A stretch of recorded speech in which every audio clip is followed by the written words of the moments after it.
Muy buenas noches, señoras, caballeros. Bienvenidos al Gato al Agua, Gato de Viernes. Gato de Viernes, y si usted guarda memoria, que me imagino que la guardará, aunque todos hemos intentado automutilarla, esta semana se cumplen 5 años del momento en el que el mundo se paró. O más bien, del momento en el que el poder nos obligó a pararnos a nosotros y con nosotros al mundo entero. 5 años desde que la declaración de pandemia de la COVID-19 sometió al mundo entero y muy particularmente a las sociedades occidentales a un ejercicio como nunca se había visto antes. Nuestros pueblos, que son pueblos viejos, han pasado por momentos de terrible crisis de salud, pero nunca una que llegara tan hondo al núcleo mismo de nuestras vidas. Hemos pasado por crisis económicas, pero nunca una tan singular que consistiera en abstenerse de cualquier actividad no fuera a ser qué. Hemos pasado por momentos de tiranía espantosa, pero rara vez alguna en la que el propio vecino se convertía en el auxiliar del tirano. Todo eso que empezó en aquel mes de marzo del año 2020 sometió a las sociedades occidentales y muy particularmente a las europeas a algo enteramente nuevo. Un tirano que nos exigía obediencia en nombre de nuestra salud, con unos recursos de carácter informativo, coercitivo, etcétera, como nunca antes se había visto.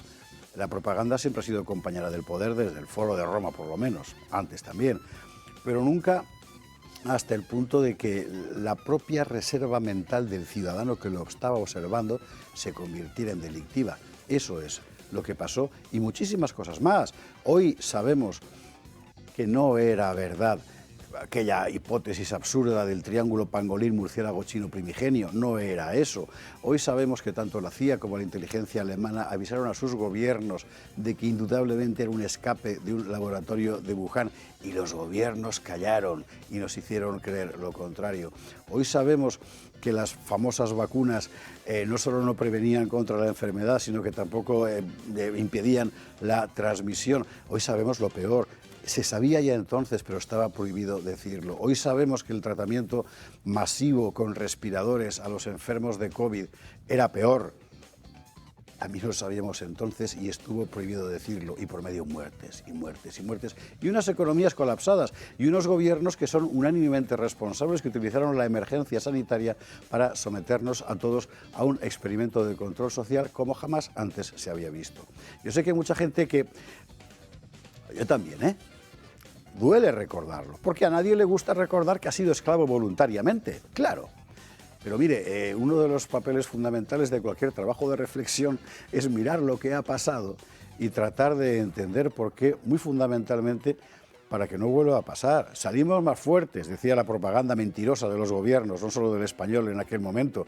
Bueno, era mentira, pero sí que podemos salir más fuertes. Hoy podemos salir más fuertes si recordamos que frente a ese poder, sea la pandemia, sea el cambio climático, sea la guerra, sea cualquier otra cosa, hay algo a lo que no podemos renunciar nunca: nuestra libertad personal. Y hoy aquí eso lo subrayaremos.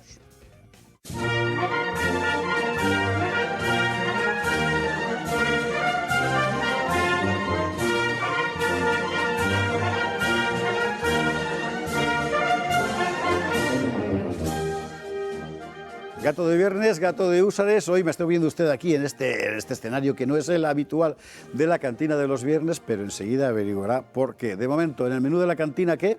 Estos platos. Bueno, lo que ha pasado en Salt, Gerona, es el anuncio de lo que viene. Es todavía peor. Esto estaba ya anunciado, porque lo habíamos visto en otros lugares de Europa, ¿no? ¿Qué es? Pues una insurrección inmigrante, tal cual. Y esto va a ser la nueva normalidad en Europa entera, porque ninguno de los poderes públicos, por más que se les ha avisado por todos los medios, ha tomado medidas para combatirlo. ¿Y ahora qué vamos a hacer? Pues esta es la pregunta. ¿Esto tiene vuelta atrás? Pues es otra pregunta. Y si no tiene vuelta atrás, ¿cómo hacer para paliar sus efectos? Pues también es una pregunta y trataremos de dar respuesta a todas ellas. Lo que le contaba del coronavirus, 5 años del COVID, el poder nos tuvo en su mano y apretó. y muchos se dejaron apretar. Aquí sí que no nos ponemos en primera persona ni del plural ni del singular, porque como usted sabe, este canal fue de los poquísimos que en su momento dijeron vamos a pensar, lo cual nos valió de todo. Pero mire, lo más importante que nos valió, ¿sabe usted qué es? La adhesión de decenas de miles de espectadores que justo en aquellos meses se subieron a este canal, y para nosotros fue el mejor premio. El gobierno sigue en su año francoveo. Hoy, esta semana, sacaba una cosa nueva, que es, vamos a ver, ejercicios escolares para que los niños les pregunten a sus abuelos si comían gatos en el franquismo. Vamos a ver, o sea, los niños del cole actual, por 10 años, sus abuelos que tienen 60, sus abuelos que nacieron en los años 60, es decir, en el momento de mayor prosperidad de la España de Franco. Y a esto le van a preguntar si comían gatos. O sea, esta gente no da una, pero ¿cuándo creen que fue la guerra civil? Bueno, mira, aprovechando esto, nuestra sección habitual, contribución a la conmemoración pública de los 50 años de la muerte de Franco. Franco, ¿qué opina de esto? Hablaremos de eso, de los gatos y de otras cosas. Y en sección internacional, dentro de un instante ya, con el embajador García Valdecasas, dos temas fundamentales. Uno, el espanto que hemos visto en Siria, con la anuencia de la Unión Europea, que es para no creérselo.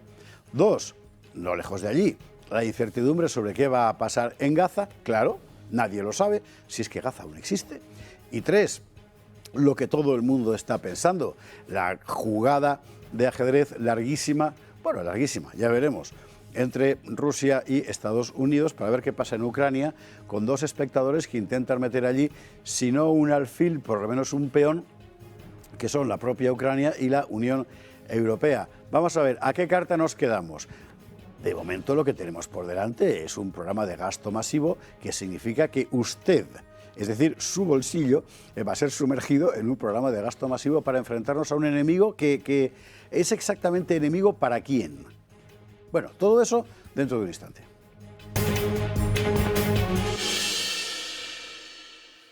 Y dentro de un instante, que es ya, con don Ignacio García Valdecasas, embajador de España R, y que nos ha hecho el honor de estar esta noche con nosotros, para empezar por lo que a todo el mundo le preocupa, que es el mundo. Mira tú por dónde. Yo me acuerdo hace unos pocos años, 15, 20, hacías un artículo sobre geopolítica con Mackinder y todo aquello y te llamaban fascista.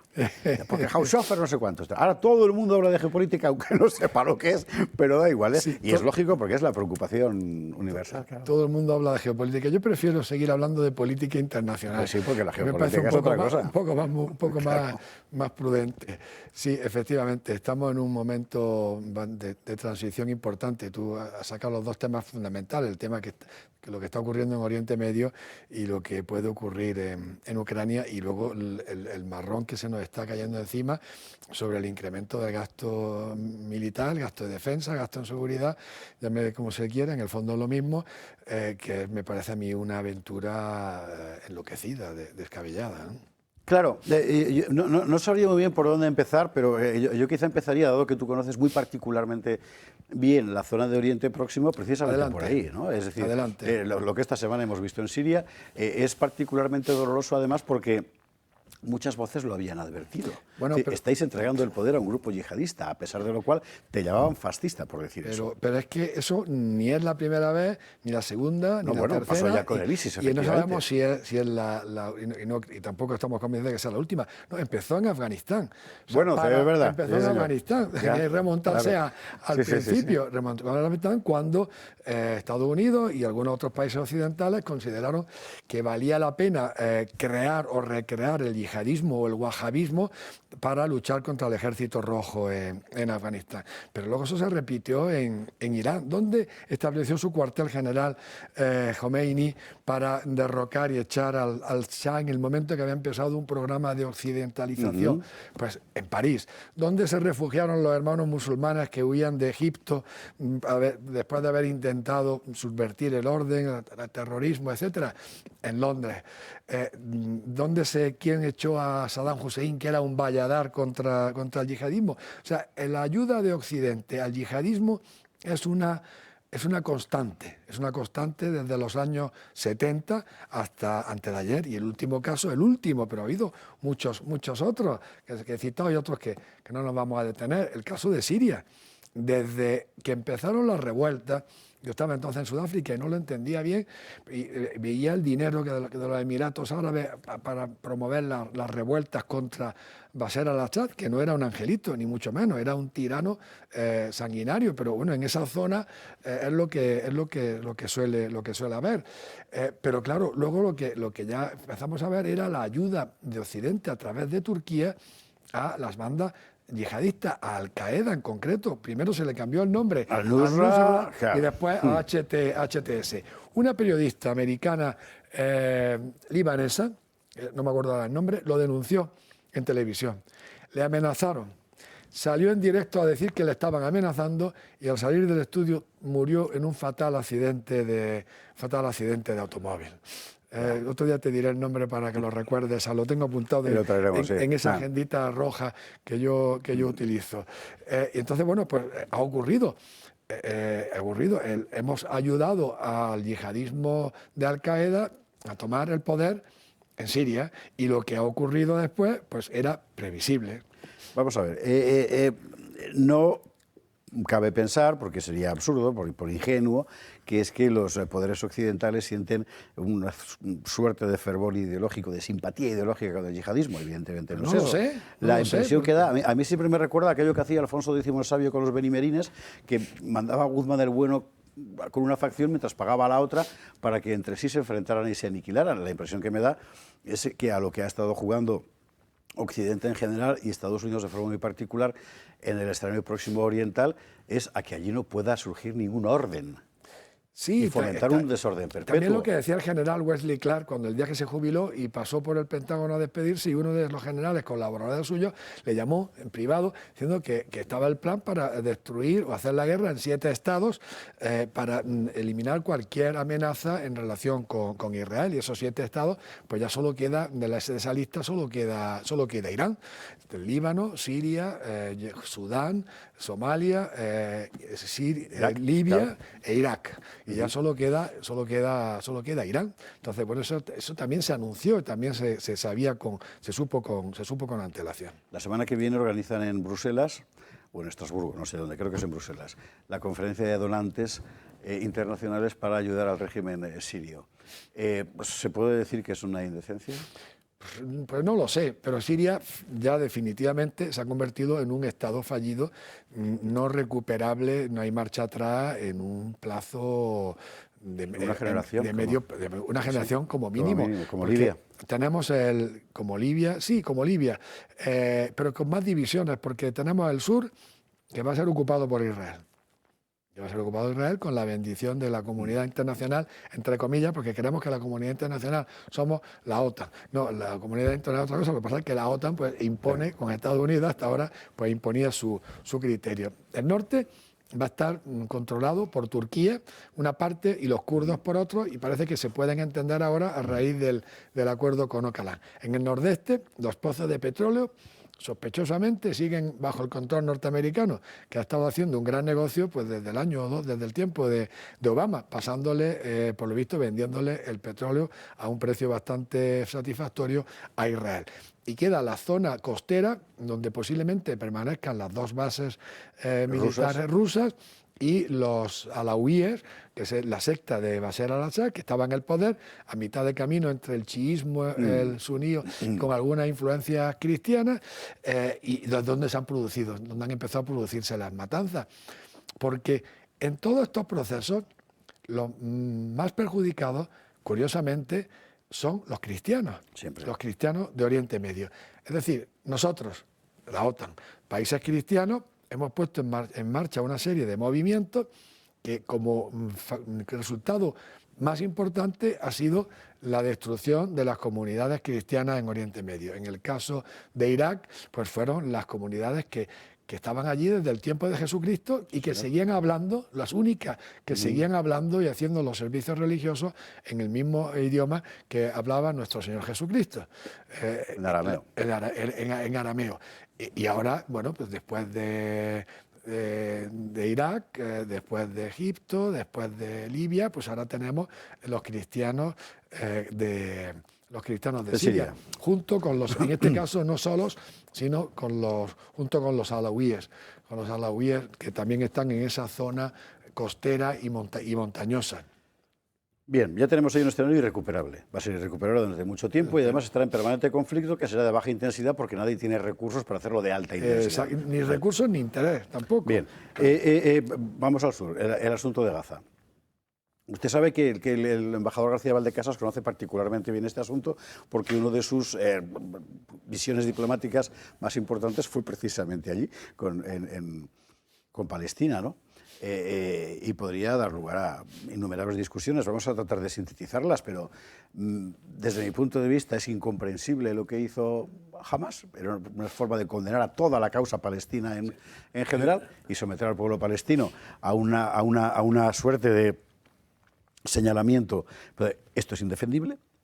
Absolutamente. A partir de ese momento a Israel le facultó para desencadenar una venganza que ha sido absolutamente...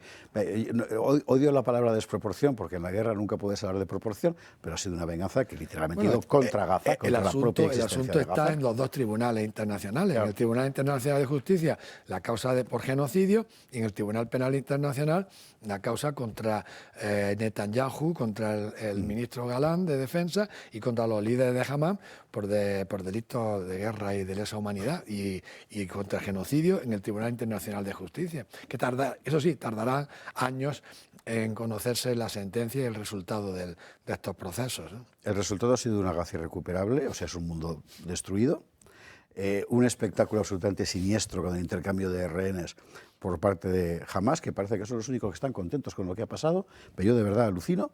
Y por una parte, Donald Trump con la ideica de convertir el Gaza en un resort. Por cierto, Simón Pérez, quiero recordar que fue hace 15, 20 años, tenía la idea de convertirlo también en un polo de desarrollo de servicios y no sé qué. Todo el mundo ha tenido siempre grandes ideas para Gaza, pero que al final...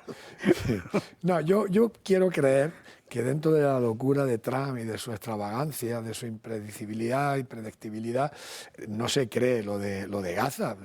Porque, bueno, en Gaza uno de los objetos, según los analistas como Mersheimer y Sachs, el objeto de la reacción israelí era provocar la huida o la salida o la expulsión de la población gazatí, de la población palestina en Gaza.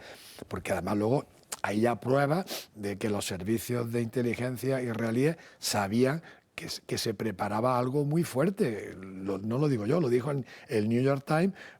Incluso hablaban de un informe firmado por una oficial de inteligencia de alto rango, de alta graduación, con las iniciales AV, todavía me acuerdo, donde detallaba con todo lujo de detalles lo que ocurrió el 7 de octubre. Entonces yo quiero no creerme que Trump se lo toma en serio y que lo que busca con esa iniciativa son otros resultados.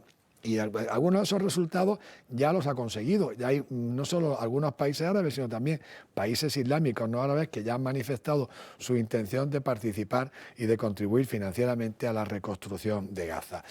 Ahí hay ahora mismo bastante confusión, la atención está centrada en Ucrania, pero Trump ha hecho una cosa que no consiguió ninguna administración americana anterior, y eso conviene que la audiencia lo sepa. Ha sido el primer presidente que decidió doblarle la mano a Netanyahu.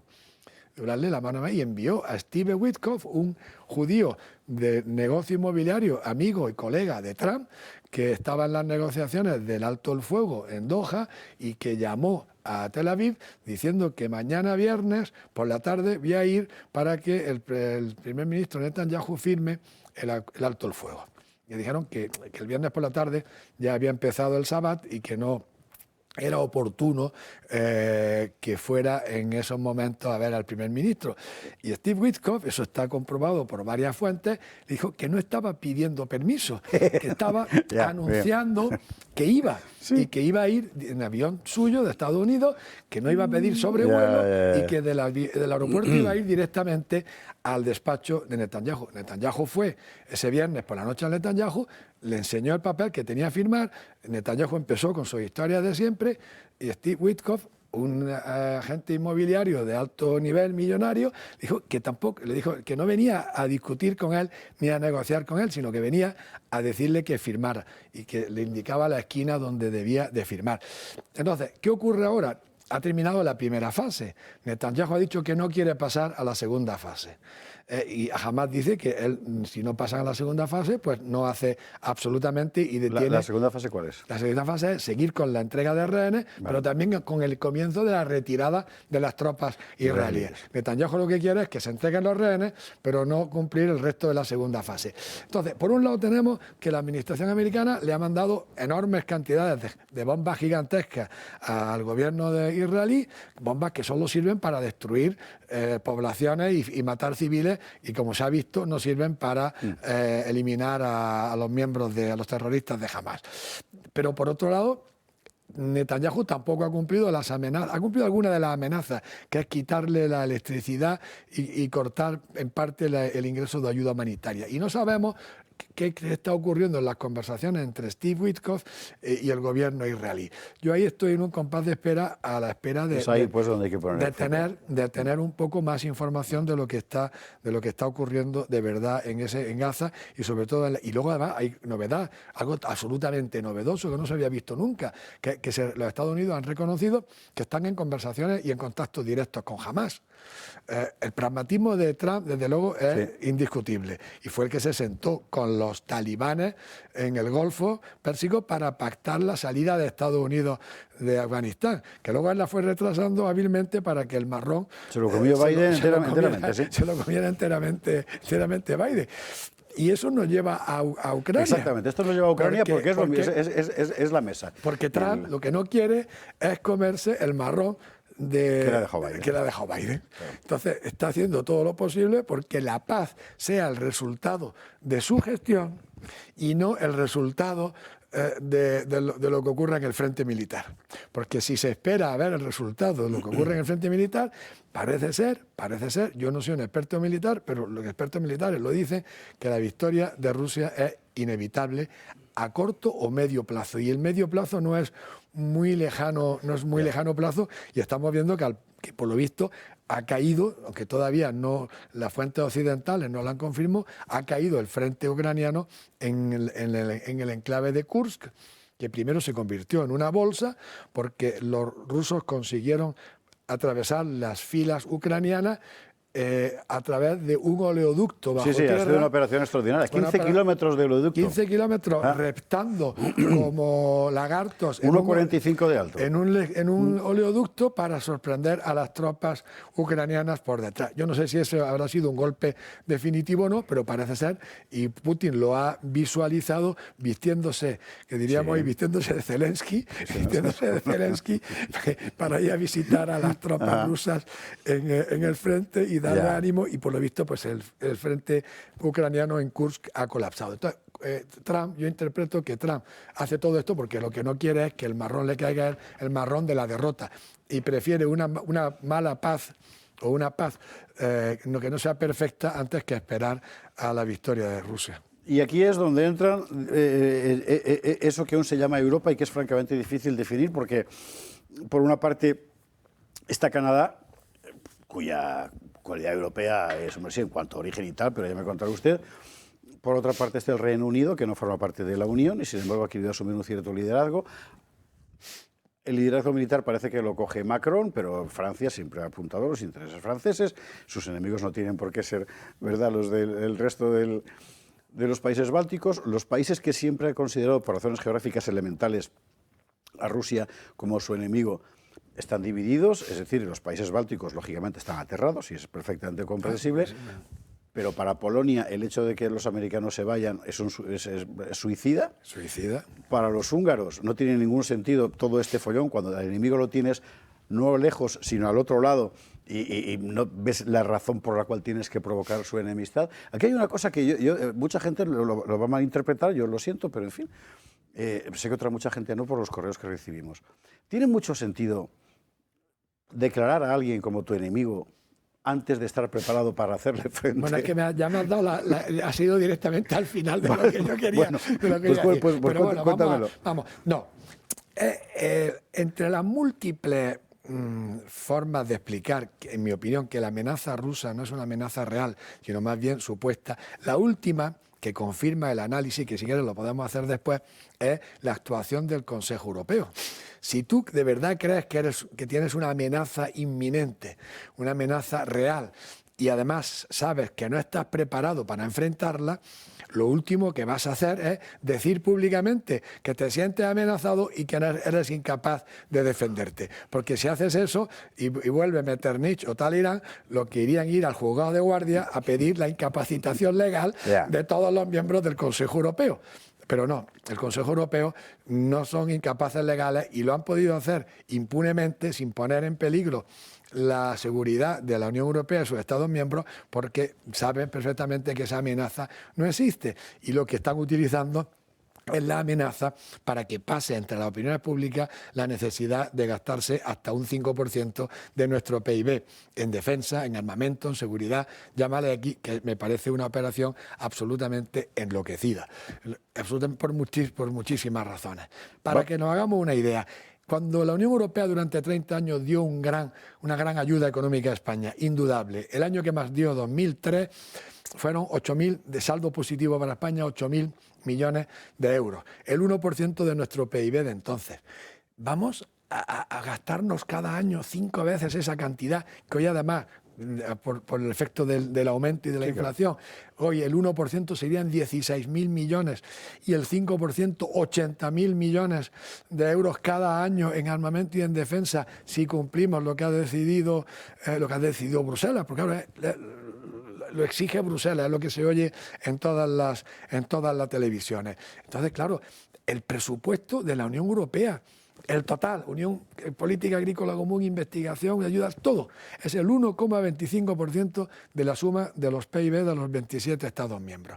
Vamos a dedicar 400% de esta cantidad, 4 veces el presupuesto de la Unión Europea a armamento, a defensa y a seguridad. A mí me parece algo absolutamente incomprensible. Me parece algo absolutamente incomprensible. Esto que emocionalmente mucha gente empujada por los medios a la idea de que estamos frente a un tirano que nos quiere aplastar a todos, pues le resulta incomprensible. Cuando se plantea en términos objetivos, materiales, en fin, de puro realismo, tiene mucho sentido, pero suscita una pregunta inmediata. Entonces, ¿para qué? Bueno, porque yo creo que, claro, obviamente, tiene razón el ministro Urtasun. Hoy lo he oído y lo he oído atrás y tiene absolutamente la razón. Lo primero que hay que hacer es un plan. Un plan, saber si vamos a tener autonomía estratégica o no en la Unión Europea, cuáles son nuestros objetivos, cómo vamos a conseguirlo, y una vez que tienes el plan y que tienes el proyecto, ve a ver cuánto te cuesta, en función de lo que quieres hacer y cómo lo quieres hacer. Pero poner la carreta antes de los bueyes y decirle a los bueyes que tiren de la carreta, pues me parece absurdo. Empezar poniendo el gasto sin saber muy bien qué es lo que vamos a hacer, cómo lo vamos a hacer, pues me parece absolutamente. Y tiene razón también el ministro Urtasun cuando ha dicho que tenemos 27 ejércitos distintos. Entonces, por mucho dinero que echemos a la hucha, por mucho dinero que echemos a la hoguera, si lo que tenemos es un problema de mala administración, no un problema de amenaza. Lo que tenemos es un problema de mala administración. Y te demuestro fácilmente como que. ¿Cuánto gasta la Unión Europea más el Reino Unido en defensa? 380.000 millones de euros. 380.000. ¿Cuánto gasta Rusia? 110.000. Es decir, Rusia gasta en defensa y en armamento la cuarta parte que la Unión Europea. Tenemos 4 veces más de población, 10 veces más de PIB. Entonces, ¿de verdad que nos puede amenazar un vecino que gasta en defensa la cuarta parte que nosotros, que tiene la cuarta parte de población y la 10ª parte de PIB? Te diría alguien, sí, porque puede lanzarnos sus bombas nucleares y dejarnos aniquilados. Sí. Pero eso supone ignorar que existen los Estados Unidos. Claro, pero no, pero es que el armamento nuclear, Rusia lo va a utilizar cuando se sienta existencialmente amenazada. Evidentemente, pero la Unión Europea no está hablando de atacar a Rusia. Lo que estamos hablando es de defendernos de Rusia, de defendernos de una... Es que hay que hablar con mucha precisión. Estamos hablando de defendernos de una amenaza rusa. Entonces, claro, si es una amenaza rusa es que van a venir con los tanques, no es que van a venir con las bombas las van a utilizar si nosotros fuéramos a hacerle un ataque que fuera una amenaza existencial contra Rusia. Entonces, no es, en términos objetivos, esa amenaza no existe. Los expertos independientes, los que no tienen ninguna duda de su independencia, los catedráticos Stephen Walt, John Mearsheimer, Jeffrey Sachs, que tienen equipos de colaboradores y de alumnos que se lo leen todo, dicen que no hay nada que nos pueda hacer pensar que Ucrania es la primera ficha del dominó. Yo cuando traigo eso a colación me dicen, sí, los discursos del Kremlin, entra en la página del Kremlin. Yo no me los he leído todos, pero estoy convencido que entre todos los colaboradores de Mearsheimer, cuando Mearsheimer lo dice, es que se lo han leído todos. Y yo digo, bueno, dime un solo discurso o una sola declaración donde se dice que se quiere reconstituir el espacio soviético o el imperio zarista. Solo una sola vez. Te citan la frase que dijo Putin, que es cierta, de que la caída de la Unión Soviética fue el mayor desastre geopolítico del siglo XX. Cierto que lo dijo, pero es que esa frase es la mitad de la frase. La otra mitad, que a todo el mundo se le olvida convenientemente, dijo, y el que intente echar atrás el reloj de la historia y reconstruir ese espacio es que ha perdido el juicio. Entonces, está claro como declaración de intenciones. Tenemos los datos económicos y demográficos. Tenemos el análisis de los expertos, que también podría citar expertos militares y jubilados de la CIA, porque hoy donde te encuentras la información son en los canales de YouTube y de Telegram. Totalmente. Sobre todo de jubilados, sí. Militares jubilados americanos y agentes de la CIA y de la Agencia Nacional de Seguridad jubilados. Tenemos los datos económicos, la opinión de los expertos y luego tenemos la realidad. Rusia ha tardado 3 años en mover la línea del frente 50 kilómetros. En Ucrania, que es prácticamente un estado fallido y en el que la mitad de la población en el año 14 eran rusos.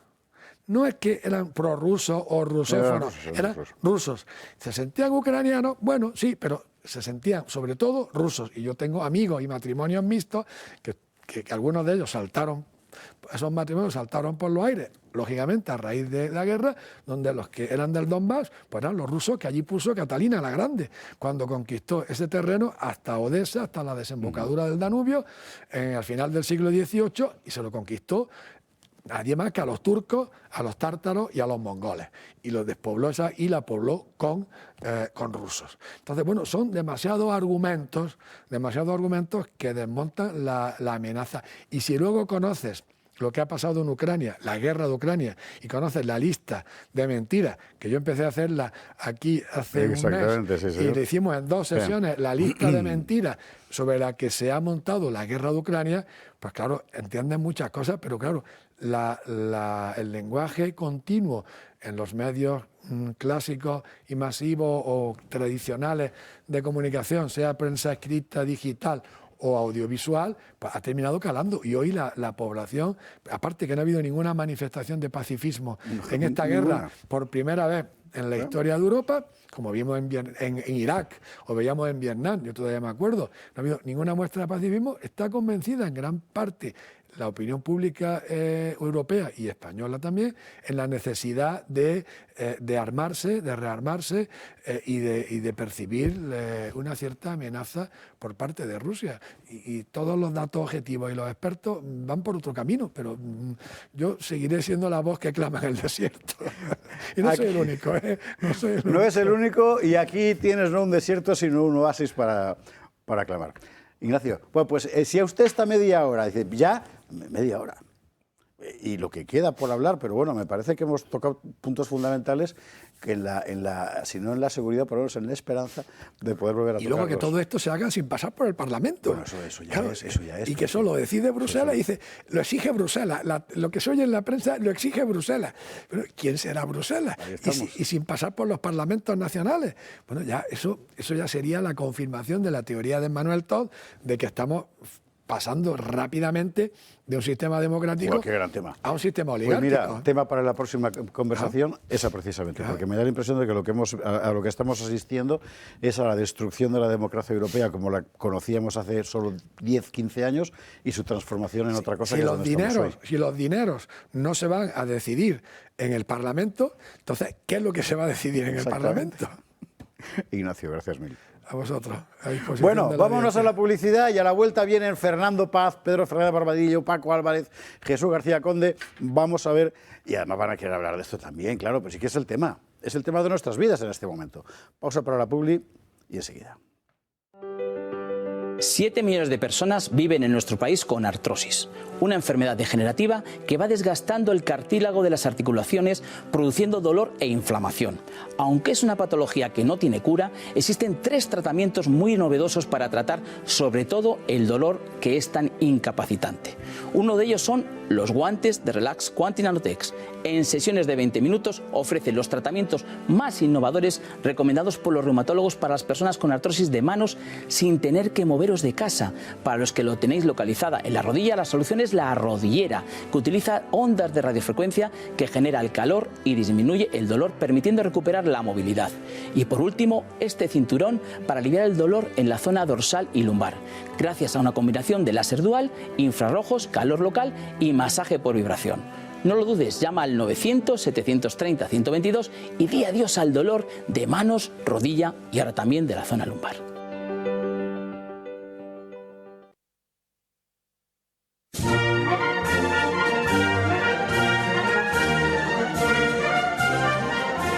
Gato de viernes, gato de Úsares, estamos de vuelta. Se ha marchado el embajador García Valdecasas, al que agradecemos infinito que haya estado aquí con nosotros. Rápidamente el equipo exiguo, pero bravo como el solo del Gato al Agua, ha reformado el plato para que podamos ahora mismo empezar a presentar a los Úsares de esta noche. Don Jesús García Conde, ¿cómo estás?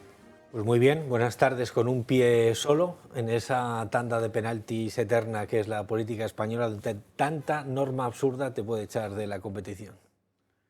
Claro, estos son los entrenadores futboleros. Yo porque he oído en la calle, no sé, en un bar o yo qué sé dónde, una conversación sobre este asunto del que lo ignoraba completamente todo. Pero bueno, a la gente que tiene su corazoncito futbolero... Todo el mundo ignoraba esa norma, o sea, no solo tú, pero han echado fuera al de siempre. Bueno, más bien, se ha quedado el de siempre. Pero bueno, en fin, no... Bueno, vamos a ver, si bien, pero Jesús no tiene por qué saber esto, pero usted y yo sí lo sabemos, de verdad, o sea, aquí no somos antimadridistas. Es que bueno, habla por ti, de hecho, a mí es que me da igual el fútbol, ¿me entiende? Yo era del Valencia antes, con el Piojo López y todo aquello, ¿vale? Ni siquiera eso. O sea, que todo esto que tiene Jesús solo le compromete a él. Este programa, como era, no comparte las opiniones de su... Bueno, no se hace responsable de las opiniones de su colaborador. Jesús, calla. Bien, muy buenas noches, ¿cómo estás? Don Paco Álvarez, que lo bueno que tiene que es de la Lazio. Claro, de la Roma, de toda la vida. Ahí estamos. Sí. No, la verdad es que también soy del Atleti, pero bueno, en fin, ya creo que hay que dejarlo pasar y ya está. Los del Atleti lo que hacemos es levantarnos al día siguiente, caiga quien caiga. Te tengo que pedir que enseñes la camiseta. Es que sí. Tiene, a ver, sí. Ese hombre, el servicio de espionaje de Felipe II, que por cierto era magnífico el servicio de espionaje. Por supuesto. Es una camiseta de los amigos del legado hispánico, que los conoces, que hacen este tipo de cosas y otras locuras que estábamos hablando antes. Están, entre otras cosas, intentando hacer un barco, el San Estanislao. No, o el Santísima Trinidad, no sé. No, el Santísima Trinidad seguro que no. Bueno, el de Pomuceno, hombre. Eso, San Juan de Pomuceno. Don Paco Álvarez, mil gracias. Buenas noches, don Pedro Fernández Barbadillo, ¿cómo estás? Pues aquí discutiendo de reconquistar otra vez el imperio, ¿no? Si votamos el San Juan de Pomuceno, entonces sí, habría que ir a por el Santísima Trinidad. Claro que sí. Empezar con el Escorial de los Mares al principio, como lo llamaba Pérez Galdós, puede ser agotador y un poquitín decepcionante. Siempre cabalgando a lo más urgente y revisa la actualidad, don Pedro Fernández Barbadillo, que bienvenido, buenas noches. Don Fernando Paz, ¿cómo estás? ¿Qué tal?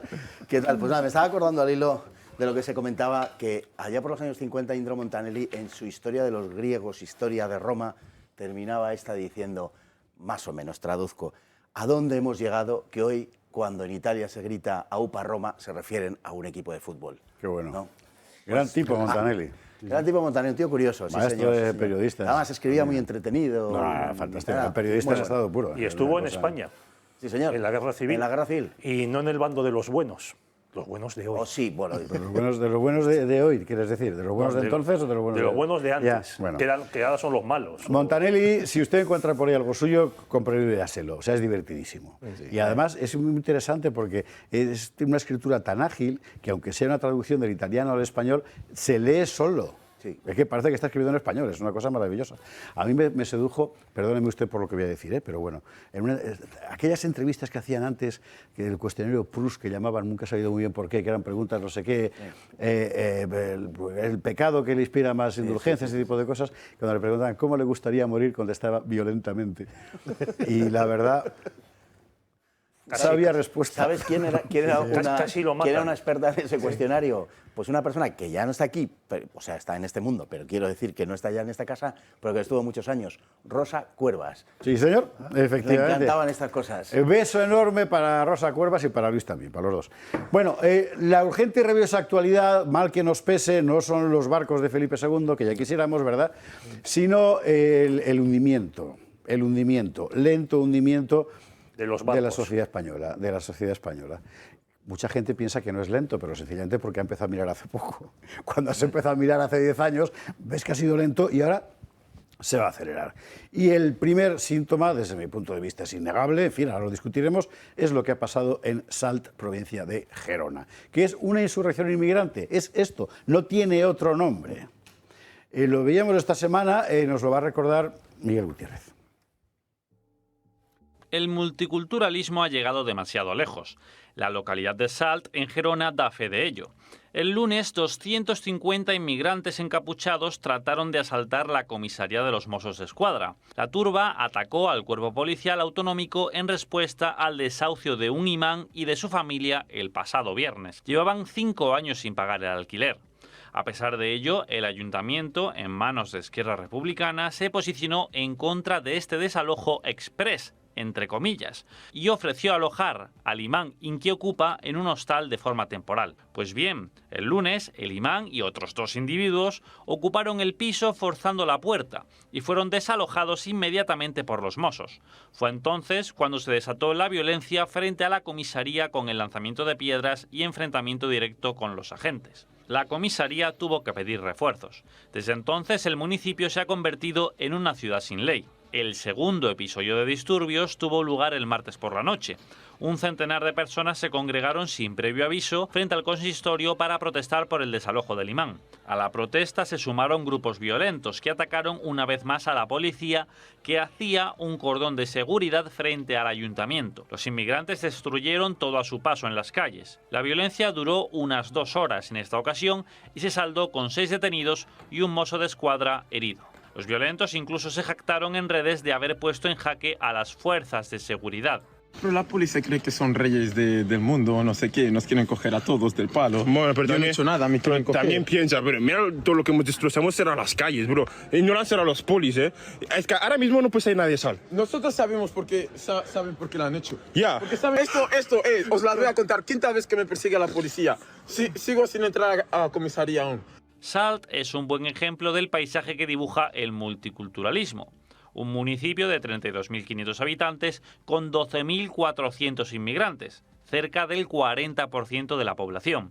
El dato irá a más, puesto que más del 80% de los recién nacidos tiene progenitores extranjeros provenientes en más de la mitad de los casos de África. En este sentido, España se va asemejando cada vez más a Francia, donde ya hay municipios con mayoría extranjera y en los que las leyes del país son papel mojado. En Salt, la autoridad religiosa islámica, respaldada por sus fieles, le ha echado un pulso a las fuerzas del orden en particular y al país de acogida en general.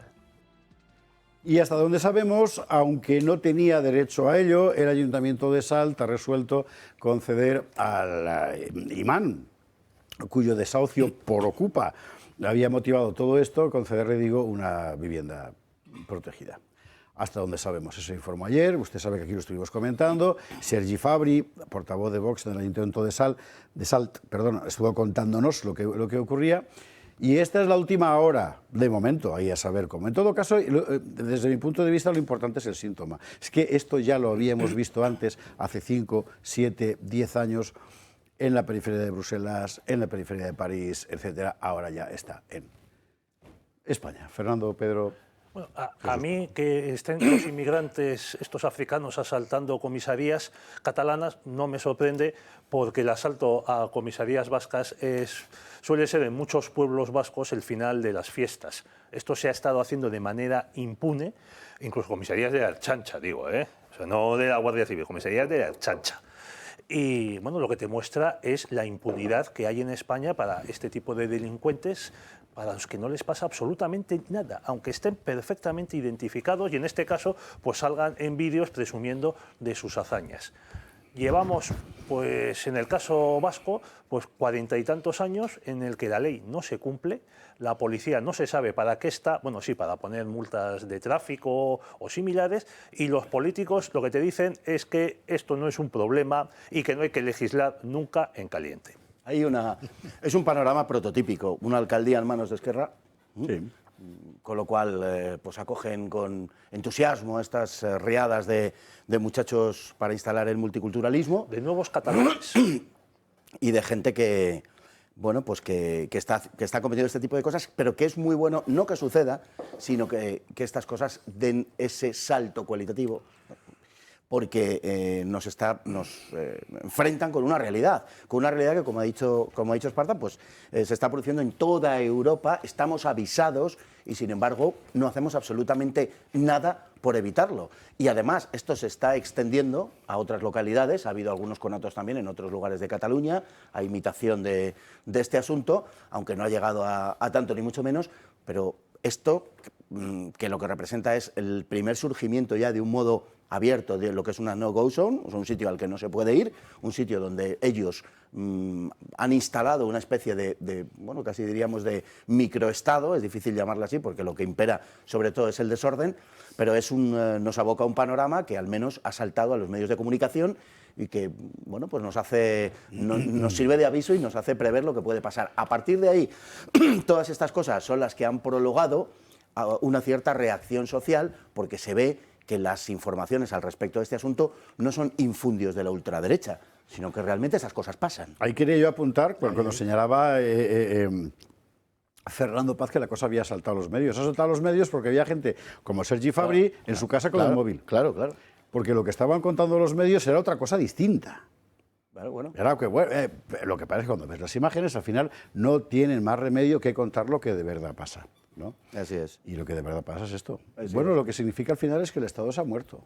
Ya está, o sea, es simplemente, hay una comunidad, mira, perdón, que enseguida os doy la palabra a Jesús, Paco, luego hay gente que me escribe con toda la razón del mundo, reprochándome mi tendencia a los monólogos.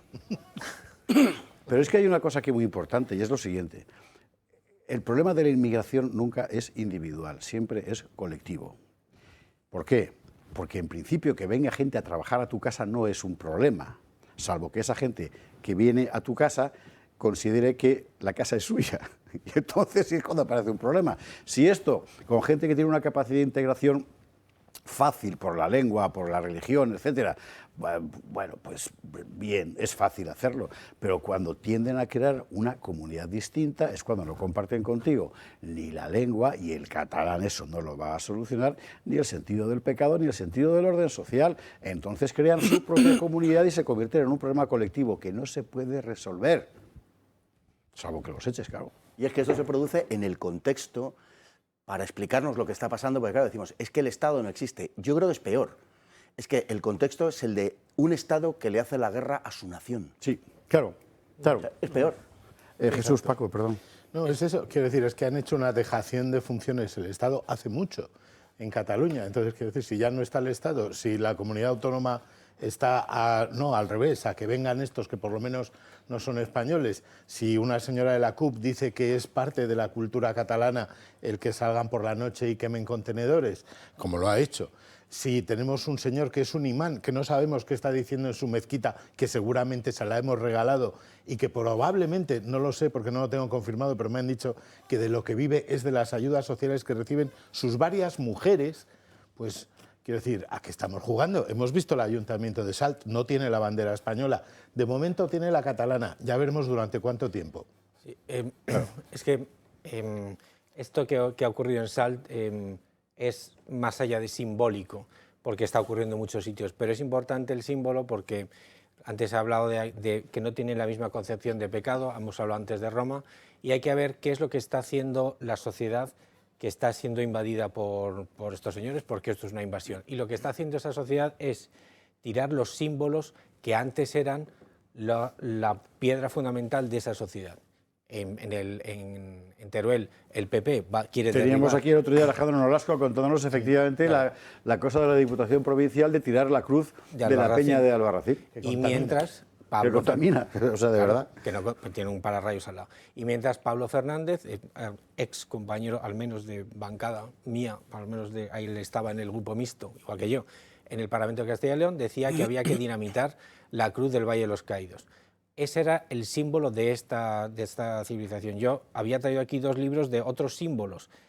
Franco, un libro de Fernando Paz, que Franco es el símbolo de la neutralidad, de la soberanía y tal, y luego un símbolo, porque esta sociedad se tiene que pegar a los símbolos, que es el doctor Leyen, como el símbolo de la vida. Estos son los valores fundamentales de esta sociedad. Pues enseña los libros a la cámara, porque ellos los van a coger encantado, y los autores también. Este libro, que es del señor Esparza, que es de la biografía del doctor Leyen. De Jérôme Leyen, exactamente. Es el genetista francés que descubre el origen genético del síndrome de Down, de lo que se llama mongolismo en la época. Y a partir de ahí la carrera formidable de un tipo que ahora va a ser beatificado. Es que la historia de Leyen es maravillosa. Se editó en libros libres. Se editó en libros libres. Es un libro, aparte, mira, se lee muy bien, tiene 200 y poco páginas, letra grande, muchos capítulos, tiene fotos. Esto a mí me parece importante para los lectores. No, es un libro que efectivamente es un libro ameno. Claro, se lee bien, es ameno y y luego el otro símbolo que estamos hablando, que al final del programa hablaremos, es porque acaba de estar Valdecasas, una guerra y la neutralidad. Es decir, es que todo está conectado al final. Todo está conectado. Es el libro de la breve historia del franquismo de Fernando Paz, que es un libro que igualmente se lee muy bien, tiene la letra algo más pequeña que pero se lee muy bien igualmente, es muy ameno, está muy bien, aparte son los 4 temas fundamentales. Vamos a dar el título editorial, que es lo que la gente pregunta después. El libro de Fernando, Breve historia del franquismo, editorial Secotia. Y Jérôme Leyen, Amar, luchar, curar, del señor José Javier Esparza, en libros libres. Los 2 se encuentran perfectamente en Amazon. Yo lo he comprado en Iberlibros y bueno, a ver... No, que si me río porque es que Pedro quiere hablar de su libro. No quiero hablar de mi libro. Ya que hemos estado pues con los símbolos, con las banderas en Salt, las banderas unas que hay, otras que no hay. A ver, que esto no es solo los concejales, no son solo las fuerzas ocultas, no es solo el espíritu del tiempo. Lo que está pasando en Salt, la conversión de grandes ciudades y de pueblos pequeños, catalanes, en banlieues francesas, tiene nombre y apellidos. Jordi Pujol, el jefe de la mafia del 3%, que todavía no se le ha juzgado. Este señor, en el año 2003, abrió una delegación de la Generalidad Catalana en Casablanca, Marruecos, para llevar a Cataluña a marroquíes, porque no querían ecuatorianos, bolivianos, argentinos, colombianos. No, que en hispanos. Porque hablaban español y se habían dado cuenta de que los catalanistas, de que a ellos no les iban a enseñar catalán, no les iban a convencer para que aprendiesen catalán. Entonces pensaban que a los marroquíes o a los pakistaníes o a los senegaleses, parece que este imán es de Senegal, a estos pensaban, sí, van a tener que aprender catalán, porque claro, hombre, con el árabe, ¿a dónde vas? En Salt o en Sabadell o en Vic. Bueno, a ver a dónde van a ir dentro de poco algunos de estos catalanes que siguen votando a estos partidos con su catalán en pueblos de mayoría africana o musulmana. Y además de estos es que lo que aprenden es español. Claro, es gracioso. Claro, efectivamente. El senegalés que viene aprende español, no catalán. El asunto por el que yo sacaba esto es porque esta es una sociedad sin referencias, que necesita símbolos, y estos son símbolos, porque luego, si no, los símbolos son, o las referencias son los que tienen estos, que es lo peor de lo peor. La semana pasada planteábamos aquí, si lo recuerda usted, el problema de sociedades donde no existe una norma de referencia para poder organizarte. Anómicas, que es lo que decíamos, y decía Fernando, que no tiene normas. Es exactamente eso. Y el problema, insisto, no es el color de la piel, no es la lengua que hablas, la religión sí, en la medida en que impone unas normas, ¿verdad? Bueno, el problema es cuando dentro de un contexto que tiene unas normas concretas, tú vas, no las aceptas y creas otras propias. Entonces, eso es una sociedad que se rompe. Llámelo X. Es decir, si ahora nosotros, 5, cogemos por nuestras familias y nos marchamos, imagínese usted, a Dahomey, ¿vale? Uy, me parece que nos vamos y montamos solos. nuestra propia comunidad y no reconocemos las leyes del lugar, pues estaremos haciendo lo mismo que estos. Y luego asaltaremos, bueno, Pedro no, que está más mayor, los demás, asaltaremos una comisaría, ¿verdad? Y tal, cambie usted para entender realmente el problema.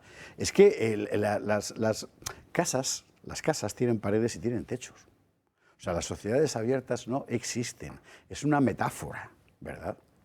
Sin paredes, sin techos, sin ventanas y sin puertas no se puede vivir.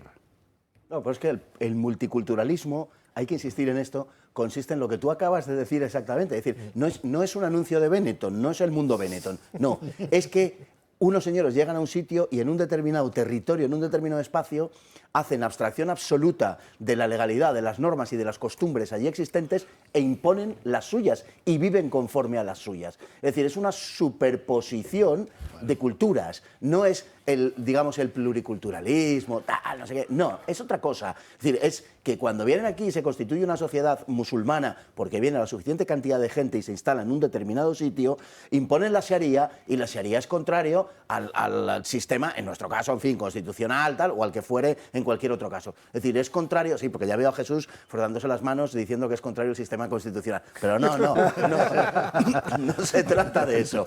Se trata de las normas occidentales, claro, y esa es la multiculturalidad.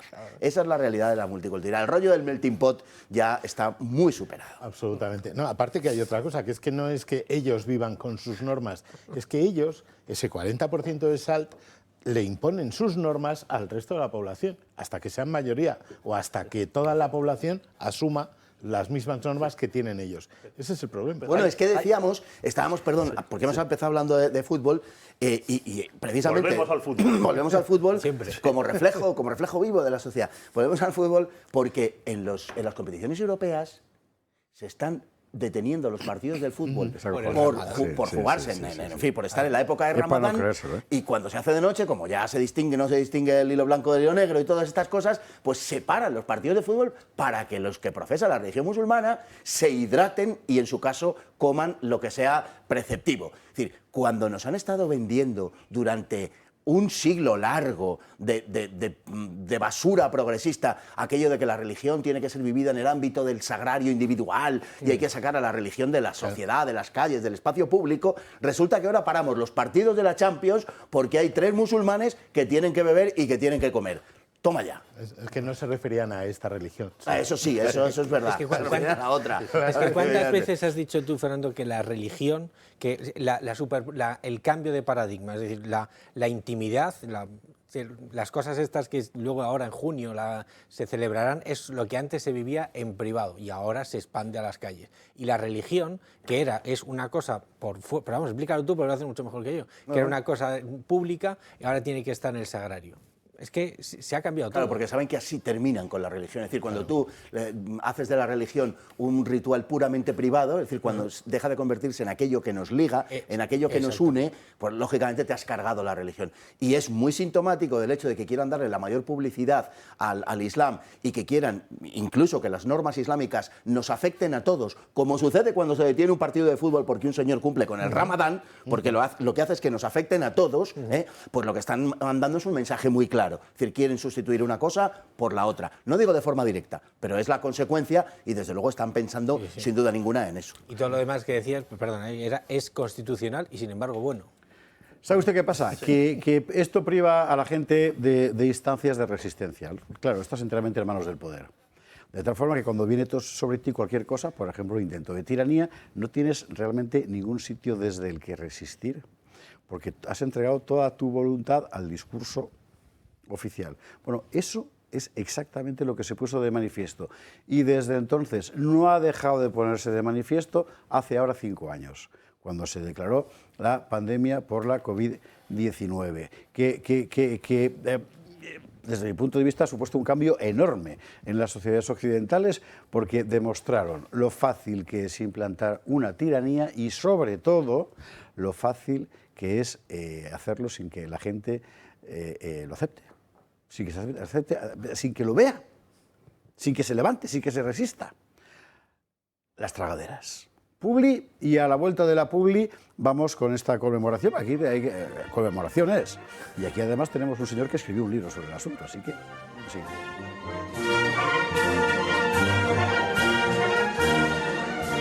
Estamos de vuelta, Gato de Viernes, Gato de húsares a nuestras espaldas, los húsares de... Lo de Pavía se me ha vuelto a olvidar. Augusto Ferrer Dalmau, el de los húsares. Bueno, y Pavía. Pero Pedro lo tiene, el dibujo de él, los bocetos que está haciendo para una nueva versión, porque ya tiene una de la batalla de Pavía, perdón, Augusto Ferrer Dalmau, sobre la mesa el batallón de la Madrina. Paz. Nunca fue más cierto aquello de si vis pacem para bellum. Sí, porque él aquí, a partir del húsar originario, no está allá al fondo, el húsar originario, que era una mascota, empezasteis todos a mandar vuestros propios húsares. El húsar de Lego de Miguel Sanchís, los soldados de los tercios de José Luis, el corsario de José Félix, el Blas de Lezo de Sergio Lara y los amigos de la Sinfonía del Uro, el Pelayo de Nandi Cuevas, el Dragón de Cuera de Ignacio Brag, húsares de Almansa, almogávares, un húsar alado polaco literalmente desde Katowice. Y tenemos sorpresa hoy, ¿eh? Ese señor. ¡Tachán! Míralo, por fin tenemos un romano. Por fin. Muy bien. Por fin. Un romano que nos regala Manuel de Tabarnia. Míralo qué bien. Vamos a ponerlo aquí, vamos a poner al legionario aquí abriendo fila. Ea. Ya hay 2 legionarios, uno romano y uno español. Sí, señor. Ahí estamos también, que es cosa de la Madrina, otra Legión de Guardias Civiles, en fin. A todos, de verdad, muchísimas gracias. Y yo tengo un soldado de los tercios que no he podido traer, porque pues, me lo he dejado en otro sitio, y más cosas, así que ya iremos trayendo en los sucesivos días. Gracias mil, de verdad. Vosotros sois este programa. Y vosotros, por cierto, muchos de vosotros sois de los que os subisteis a este canal cuando empezó el coronavirus. Porque esta fue la única casa que decidió, no sé, pensar antes de decir algo, ¿verdad? Y cuando te llegaba la cosa pues del triángulo mágico, murciélago, pangolín, chino primigenio, la vacuna maravillosa que nadie había probado pero que iba a curar todo y luego que no, etcétera, etcétera, un momentito. Vamos a pensar, ¿no? No pienses, fascista, negacionista. Si piensas eres un negacionista, eres un peligro para la humanidad, y si piensas se va a morir, vas a matar a tu abuelo. Joder. Y millones de personas cayeron aterradas, y yo no las culpo, por el discurso brutal de los medios de comunicación al ritmo de los gobiernos de España, de Francia, Italia un poco menos, pero al principio también, de Alemania, del Reino Unido, que fue feroz. Poquitos escaparon. En Suecia, y todavía no sé por qué, pero ahí fueron a su bola. En algunos estados de los Estados Unidos, porque del conjunto del país pasó lo mismo, en Canadá ni le cuento, y vimos algo formidable. En las sociedades más libres y prósperas de todos los tiempos era posible instalar en 24 horas una tiranía sin que nadie levantara la voz. Bueno, Despierta se llamaba el libro de Fernando Paz, no se despertó nadie. Bueno, nosotros, los que estábamos despiertos ya. Nosotros. Ahí lo tiene, la portada. Cómo las élites están controlando el libro mundo. Que tengo que decir que escribí gracias a don José Javier Esparza. Mira, es verdad. No, es cierto, sí, literalmente cierto. O sea que las cosas como son. Que además ha dicho, para mi pasmo, si vis pacem para bellum. Es decir, ha utilizado el latín clásico. Sí, pero porque está aquí Paco Álvarez y no me riñes. Me parece maravilloso, porque ya no lo dice nadie. Es como lo de von der Leyen y von der Leyen. O sea, son cosas que se agradecen enormemente. Sí, bueno, pues ¿qué vamos a decir? O sea, 5 años, la verdad es que es el mayor experimento social de la historia, sin duda ninguna, porque es cuando más ratones han tenido en el laboratorio. Entonces han podido experimentar con toda la humanidad. Y el experimento yo no diría que les ha salido mal del todo. Es verdad que, por otro lado, también es un momento, digamos, de cesura entre un adormilamiento generalizado y un cierto despertar. Yo creo que no nos tenemos que engañar al respecto de una cosa. La humanidad y la mayor parte de la población, no ahora, siempre, por decirlo así, ha estado dormida. Es decir, la mayor parte de la gente sigue el poder, sigue lo que marca el poder. No nos tenemos que engañar al respecto de eso. La sociedad al final es una especie de juego de minorías donde pugnan sectores que no son mayoritarios precisamente por arrastrar a la mayoría a sus posiciones. Eso es al final el juego cultural, el juego político y porque cada uno de ellos sin duda pues cree que está obrando en el mejor sentido que le permite su cabeza hacer, ¿no? Pero en este caso ha pasado un poco lo mismo y yo creo, sin embargo, que hay un gran despertar que está conectado con muchas cosas. Decía precisamente esta mañana estábamos hablando de eso y decía que se han dado muchas paradojas a lo largo de esta pandemia. Una de ellas, a nivel mundial, pero de forma muy señalada a nivel nuestro, a nivel español, es que el comportamiento de la gente ha sido sorprendente. Sorprendente por muchas razones, pero una de ellas es por razones que podríamos llamar ideológicas.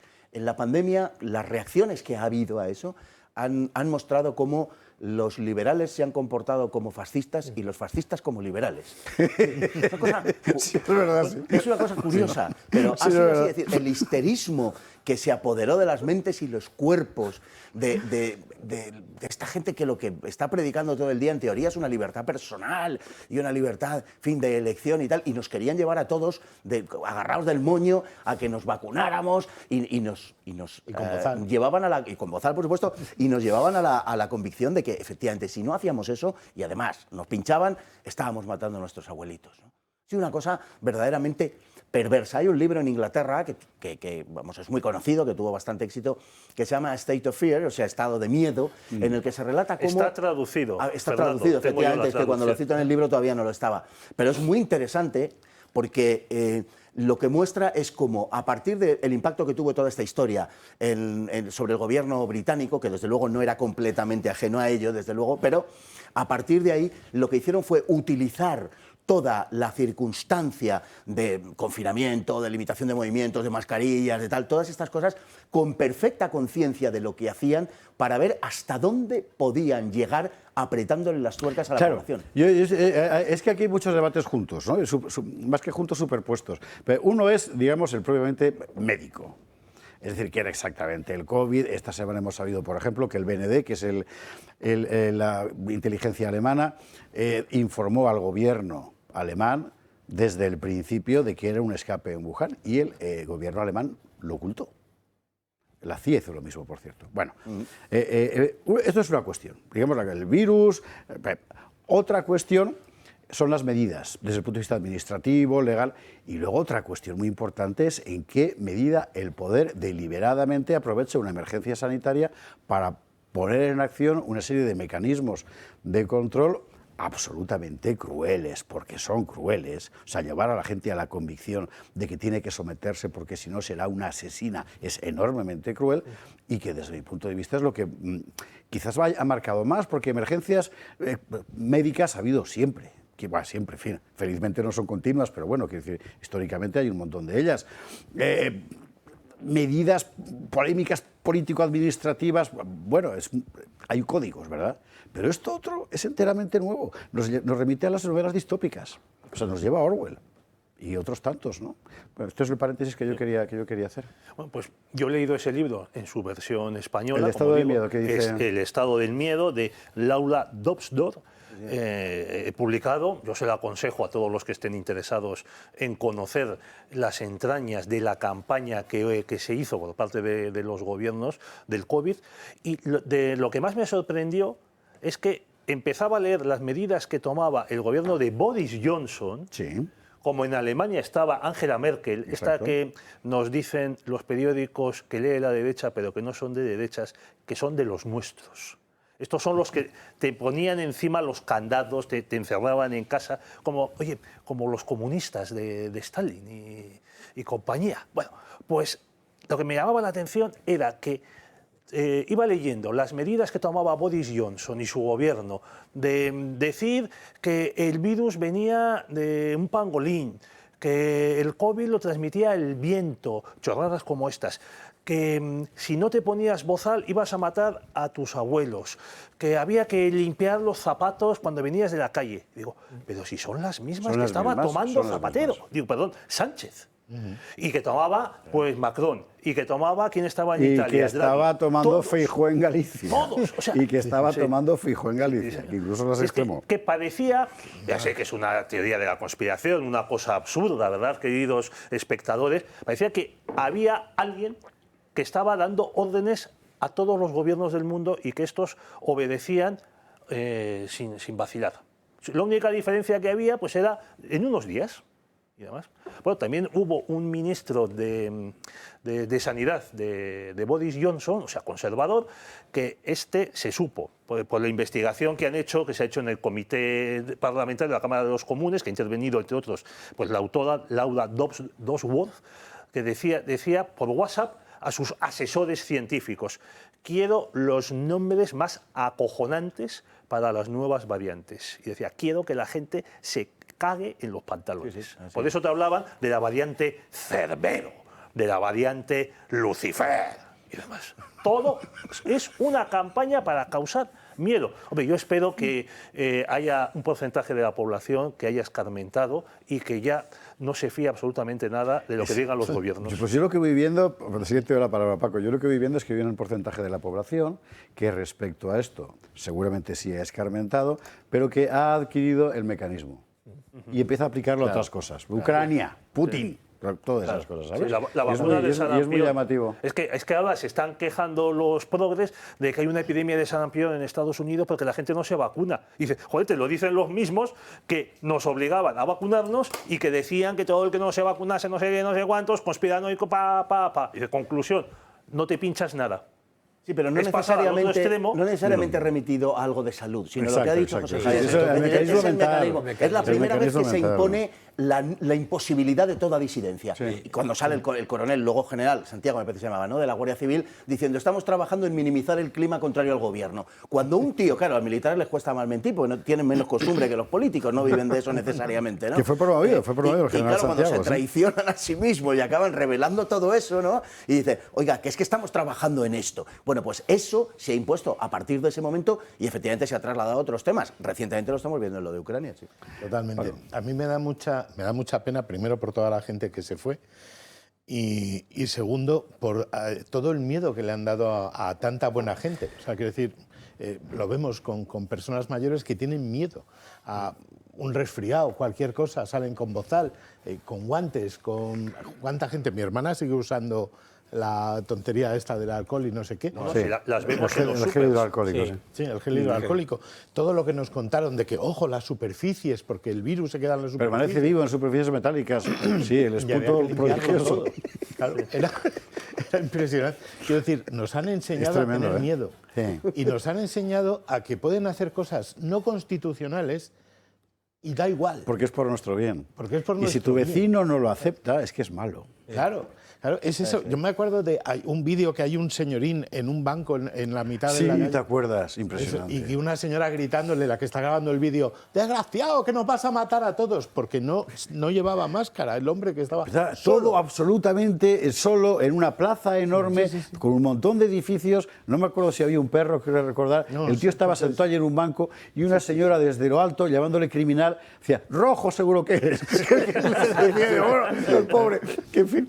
Bueno, y a un tío en un yate lo detuvieron. No, en una playa. Un tío solo. En una playa vino la Guardia Civil. Las cosas más bueno, eso ya es mítico. Pero un tío en un yate que estaba, no diré que en alta mar, pero estaba relativamente lejos de la costa, él solo en el yate y le querían obligar a usar la mascarilla, no es broma, y lo iban a detener. O sea, bueno, y cuando tú ibas por el monte, ibas andando por la montaña y un tío a 200 metros literalmente te veía y se embozaba. O sea, eso me pasó. Una especie de sentido metafísico todo esto. O sea, era una cosa verdaderamente de locos. Bueno, pero que es inyectar miedo a la gente. Salió el Miguel Ángel Revilla, al que le siguen entrevistando constantemente en una televisión que no voy a citar, diciendo que, claro, en el norte de España había más casos de COVID porque el COVID lo traía el viento desde las Islas Británicas. Bueno, Sí, sí, recuerdo, pero este tío publica libros hablando contra el populismo, hablando y sigue vendiendo. Este tío, Miguel Ángel se llama, ¿no? Miguel Ángel, sí. Revilla, que por el bigote no usa mascarilla, lo pillan, ¿te acuerdas? En un restaurante fumándose un puro en plena pandemia y con un montón de gente y tal, como hablar mejor. Es que esto es lo peor. O sea, nos han meado en la pechera. Nos han meado en la pechera todos. Lo sabían que era mentira todo. Sí. Pero este sinvergüenza, por no decir otras palabras, este es uno de los que tuvo la mayor cola de firmantes en la Feria del Libro de Madrid por su libro estúpido, pretendientemente eso de libro protesta. Dice, joder, un tío que lleva viviendo de la cosa pública 40 y tantos años. De todas maneras, de esos inspiradores... Joder, oye, mira, si le ha funcionado. Esos inspiradores que decías tú antes, uno de ellos, que es Fauci, no sé... Bueno, el indultado. El indultado preventivamente. De todas maneras, no hemos aprendido mucho porque en la Wocope esta mañana también se celebraba la COPE para los amigos, los suyos. Vienes muy críptico hoy. Que vienes muy críptico. Bueno, bien, pues la COPE para ellos, Wocope para mí, hablaban de los 5 años y de cómo se había enfrentado a la pandemia. De todas maneras, hemos visto antes un vídeo de Salt invadido por gente que venía de África, donde apenas se vacunó a la gente, y si fuera verdad la capacidad de contagio que tenía ese virus, teníamos que haber salido todos por los aires. Bueno, en muchos sitios el virus surgió a partir de las campañas que se hicieron. Yo cito 2 ejemplos en el libro, uno es la India, que es un macrocosmos, y otro es las Islas Seychelles, que es un microcosmos, y en los 2 casos se dio la circunstancia de que no había casos antes de la campaña de vacunación, literalmente, y además con los titulares, en fin, de los grandes medios de comunicación al respecto, o sea, como... Y finalmente, bueno, pues lo que pasó fue lo contrario. Anthony Fauci, que es culpable de tantísimas cosas y que ha sido indultado preventivamente en un caso único en la historia, es el que financia con dinero negro del gobierno norteamericano, con un fondo de reptiles que está destinado precisamente para eso, a través de unos ciertos cauces que controlan unos señores que se llama Peter Daszak y Mbarek, que son los tipos que están financiando el laboratorio de Wuhan. Esto es una de las cosas que en ese zorrocotrón de 500 páginas que ha sacado el Congreso de los Estados Unidos hace 4 meses, deja bastante claro, y además el Congreso antes de la llegada de Donald Trump, lo digo por si acaso, por si alguien piensa que Donald Trump les amenaza y tal por la noche, pues ha sacado la conclusión de que los 4 grandes temas que se ventilaban en la pandemia, los negacionistas, los llamados negacionistas o aquellos a quienes se les puso la etiqueta de negacionistas, tenían razón. En el origen del virus, en el laboratorio de Wuhan. Pero claro, aquí la gente se ha creído que el virus procedía de Wuhan, sí, pero de un mercado húmedo, donde alguien comió un murciélago por despiste y tal, y no del laboratorio donde se trabajaba en la ganancia de función de coronavirus, de la Lady Bat esta, de la señora, la china esta, que era conocida precisamente por trabajar eso, y la gente se lo creyó. Y está más que establecido que es de allí. El tema de las mascarillas, donde tenían perfecto conocimiento de cómo funcionaban las mascarillas y de cómo actuaban las mascarillas sobre las personas. Perfecto conocimiento porque había un montón de estudios que también están en el libro y que aduzco con ellos, ¿no? En la cuestión de los confinamientos, que eran absolutamente perversos, entre otras cosas porque había una relación entre los niveles de vitamina D y la enfermedad. Existía esa relación y era conocida desde la primavera de 2020. Era perfectamente conocido. Lo lógico es que el poder hubiera dicho, si hubiera tenido algún interés en hacernos algún bien, hubiera dicho, salgan ustedes al campo y tomen el sol. No, hicieron lo contrario, nos dijeron, no salgan de casa y quédense en casa. Y esto son responsabilidades que habría que exigir. Y por último, el asunto de las vacunas y demás historias que ya sabemos en qué han terminado, porque lo cierto es que sin estar ligado a ninguna cuestión relativa al COVID, seguimos teniendo año tras año una sobremortalidad. Y una sobremortalidad, repito, no ligada al COVID. Hombre, como no se han incrementado, como dijo aquel, los accidentes de tráfico, así como para justificarla y explicarla, se deberá a algo, a alguna novedad que se haya introducido en nuestra sociedad en los últimos años, ¿verdad? Esa sobremortalidad, pues que alguna autoridad, no sé si el comité de expertos que nunca existió o alguna autoridad política nos lo explique. Yo solo quiero decir, ya que Jesús ha citado a Anthony Fauci, indultado por Joe Biden, el devoto católico Joe Biden, que sin embargo aquí en España tenemos todavía a Fernando Simón al frente del Centro de Enfermedades Infecciosas. puesto que lleva desempeñando desde 2012, nombrado por Mariano Rajoy. Y ahí sigue, 13 años después, y encima con una campaña de blanqueo. No, de blanqueo no, que se hicieron camisetas con su rostro. Sí, los progres, que lo decían los progres, no los que te dicen que todo esto de rezar, le estás rezando a un madero, tonto, un dios imaginario, y te haces una camiseta que sale Fernando Simón. Bueno, Fauci tuvo que comparecer en la Cámara de Representantes de Estados Unidos, y Biden le indultó por miedo a que le hiciesen un procedimiento y cantase. Indultado con efectos desde 2014. Fernando Simón sigue saliendo en televisión y contando chistes. Y además, no, peor todavía. O sea, Simón sale en la tele diciendo que es tremendo tener que decir cosas que sabes que no es verdad. O sea, mira, de verdad, en España se ha perdido todo, pero esto cuando yo era joven terminabas en el pilón fijo. ¿Cómo poco? Como poco. Es alucinante. Es alucinante. Es verdaderamente increíble. Además, Fernando Simón, es que consta, hay dos informes anteriores al 8 de marzo que elabora él, donde da la voz de alarma acerca de lo que está por venir. Se entrevista el 30 de enero de 2020 con el que dirigía la oficina de la Organización Mundial del Comercio de las cuestiones sanitarias, que es otro español. Y este le dice, oiga, paren estas cosas y tal, todas estas cuestiones multitudinarias. Paréntesis. ¿Sabe usted por qué? Porque desde el mes de octubre hay militares de todos los países que en unos Juegos Olímpicos en Wuhan empiezan a caer, y muchos además de forma irreversible. Eso es. Y aquí nadie cuenta nada. Aquí lo contamos, me acuerdo. Y no se podía. Y la delegación norteamericana quedó muy afectada, y entonces los chinos lo utilizaron para decir, claro, porque son ellos los que lo han introducido aquí, y toda aquella historia. Fernando Simón tenía perfecto conocimiento de eso, y sale en las vísperas del 8M, porque todo el escenario se dispuso para que se celebrara el maldito 8M, esa es la realidad, y se negó todo lo que había, hasta el punto, fíjate si lo sabían, que unas fechas antes, Fernando Simón y su equipo habitual se reúnen con unos señores que habían convocado de hecho y que iban a celebrar un gran congreso evangélico en Madrid, y les dice que se olviden de eso, que no, que hay un riesgo de tal y cual. Pero el 8M sí. Eso sí había que celebrarlo. Y con perfecto conocimiento, el día anterior se le pregunta en rueda de prensa si él le diría a su hijo que fuera o no fuera el 8M,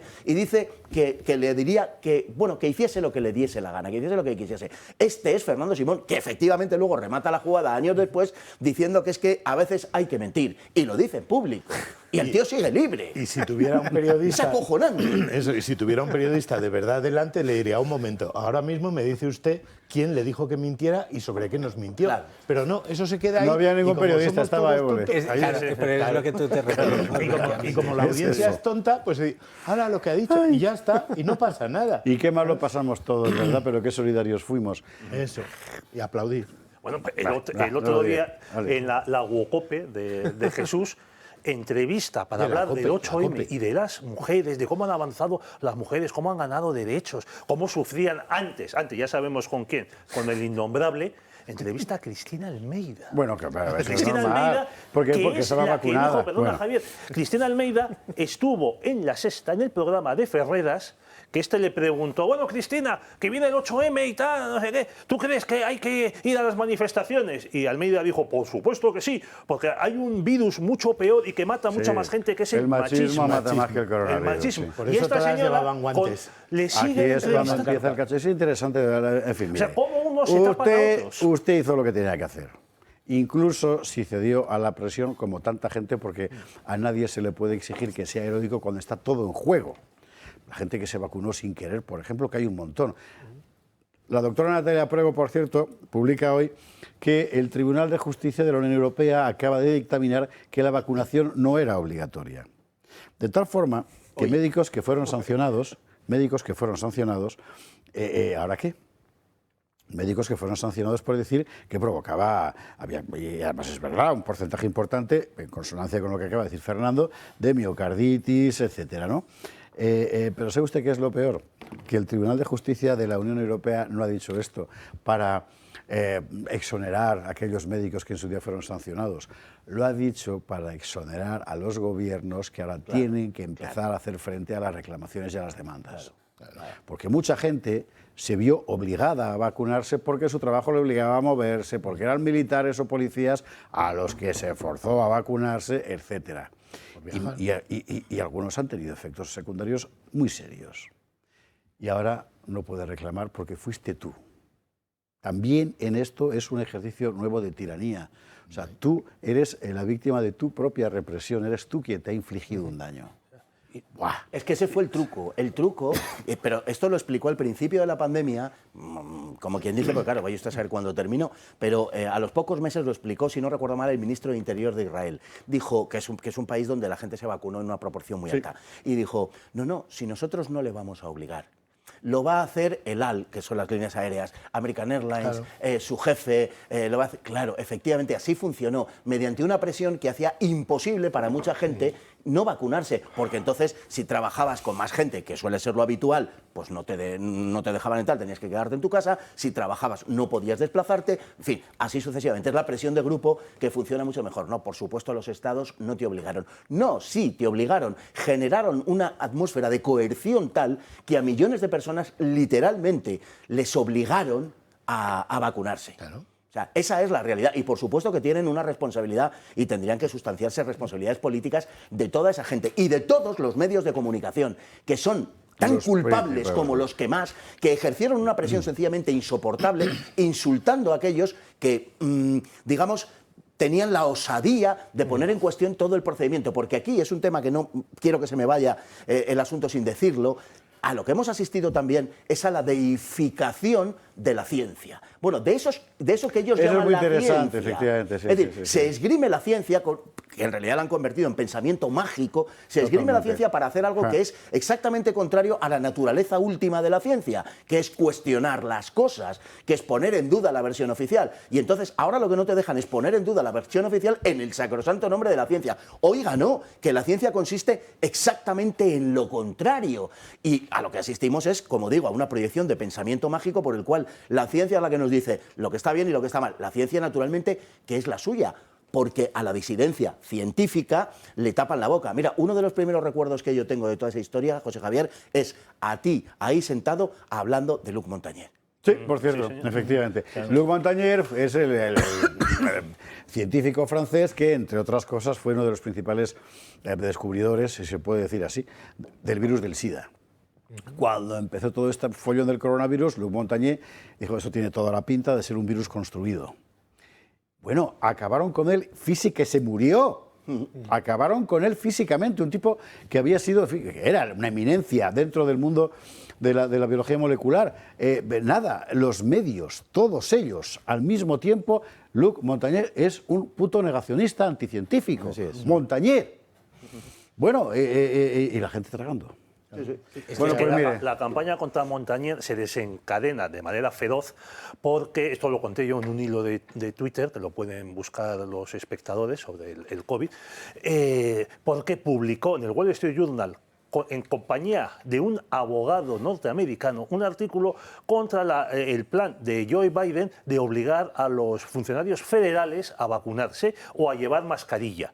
Y decían los dos que eso era absurdo, tanto la vacunación como la mascarilla, que eso no libraba del supuesto contagio y demás.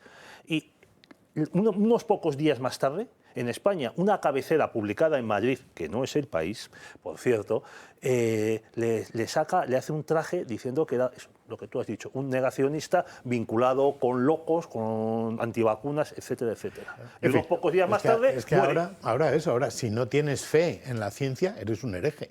Eso es lo que ha pasado, eso es lo que ha pasado durante estos 5 años. Y a partir de ahora, lo que ellos digan, habrá... Y ahí tenemos el otro día, con la que está cayendo de agua, todavía manteniendo el discurso, creo que era en El Mundo hoy, el discurso científico, el Mundo seguro que sí, porque ahora lo he puesto yo en X. Los dos hemos visto. Seguramente, pero todo el mundo está contando. Sí. Hemos tenido el invierno más cálido de la serie histórica. Sí. No. O sea, vamos a ver. Y seco. O sea, todo el mundo se ha mojado. Sí. Todo el mundo lo ha visto. La EMET ha mentido porque está con la cuestión de acostarse al discurso climático. Claro. Si la realidad que todo el mundo ve va contra ese discurso, da igual. La gente está equivocada porque lo que importa es el carácter puramente... es mitológico, en realidad, de la ciencia oficial. Simbólico. ¿Sí? Mira, eso es exactamente lo mismo que sucedió con el asunto de las mascarillas. Cuando al principio de todo este fregado, de todo este circo, acordaos que decían que las mascarillas no servían para nada, lo decían ellos, porque no había mascarillas. Tenían que tomarse un tiempo para hacer el negocio que luego hemos visto que han hecho con la salud, con la sacrosanta salud de los españoles. Por cierto, bueno, se han forrado estos tíos. Había yo tenía un montón de referencias en la red de artículos que hablaban de las mascarillas y que desaconsejaban enormemente el empleo de las mascarillas, porque unos años antes, os acordaréis, la gente le había dado por ir a hacer footing con mascarilla e ir en bicicleta con mascarilla. Entonces había un montón de artículos científicos desaconsejándolo. Como había que adecuar la realidad orwellianamente donde lo haya a la situación del coronavirus y demás, de la pandemia, de 12 enlaces, 11 habían desaparecido, José Javier, literalmente. Es decir, que no es ni la ciencia, ni muchísimo menos. La ciencia desaconsejaba eso. Y se hizo en Dinamarca un estudio de control en la primavera del 20, es decir, en los comienzos de este asunto, se hizo un estudio con 6.000 daneses, 2 grupos de control partidos por la mitad, donde se demostró que un grupo y otro tenía la misma cantidad de contagios. Es decir, que la mascarilla no prevenía absolutamente nada. Señores, hay que usar la policía. Cierra el tema muy rápidamente, por favor, que se nos... La noticia del País que yo había leído de ayer. Titular: a pesar de estas lluvias extraordinarias, al menos lo admiten, la sequía volverá a España y cada vez será más severa por el cambio climático. Bueno, hay un estudio del Consejo Superior de Investigaciones Científicas, sección Pirineos, publicado ya en la web del CSIC, que dice abiertamente: no hay sequía en el Mediterráneo. En los últimos 150 años el régimen de lluvias ha sido exactamente el mismo. Albricias, quiere decir que al final a cada uno lo suyo, científicos normales. Blasfemia. Bueno, para ser el CSIC. Cerramos tema, aquí que sea la policía, Jesús García Conde. No, nada más que me alegro que se haya citado a Expósito, porque sigue sin decir nada, pero es...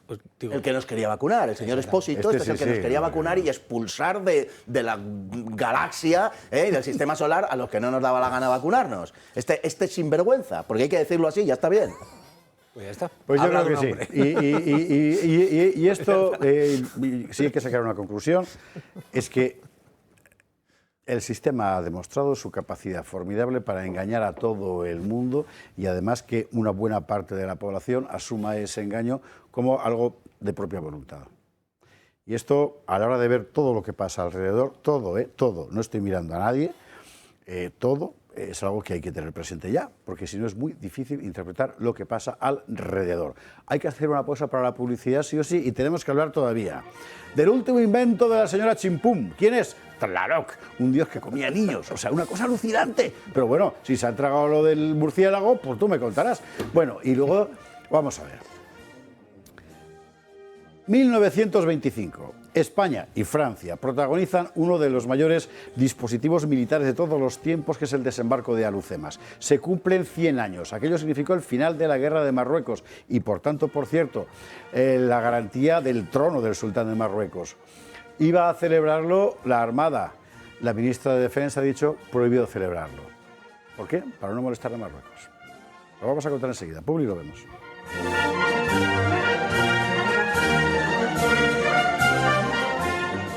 Estamos de vuelta a Gato de Viernes, Gato de Húsares, no perdemos tiempo y vamos a México, donde estamos asistiendo a un espectáculo realmente prodigioso, que es la recreación de los viejos cultos mexicas abandonados desde hace aproximadamente 500 años y su recuperación por parte del poder. ¿Por qué? Para contar a la gente quién es, que no son mexicanos, son otra cosa diferente, no son hispanoamericanos, son otra cosa diferente, no son cristianos, son lo que quiera la señora Chimpum. Por cierto, tenemos un espectador mexicano que es especialista en escritura jeroglífica maya.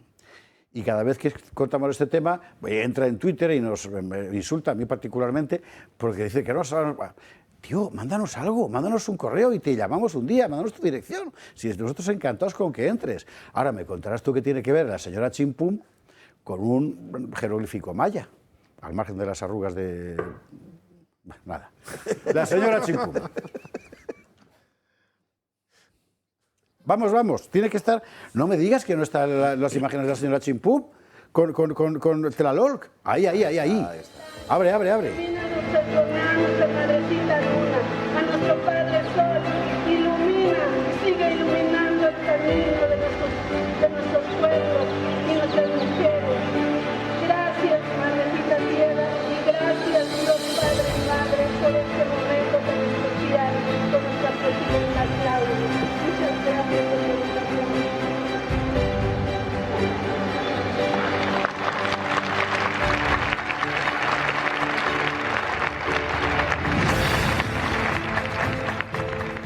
Vestido morado porque es el 8M, reivindicación de la mujer trabajadora. No sé muy bien en aquel tiempo dónde, pero en fin, recuperación de Tlaloc como,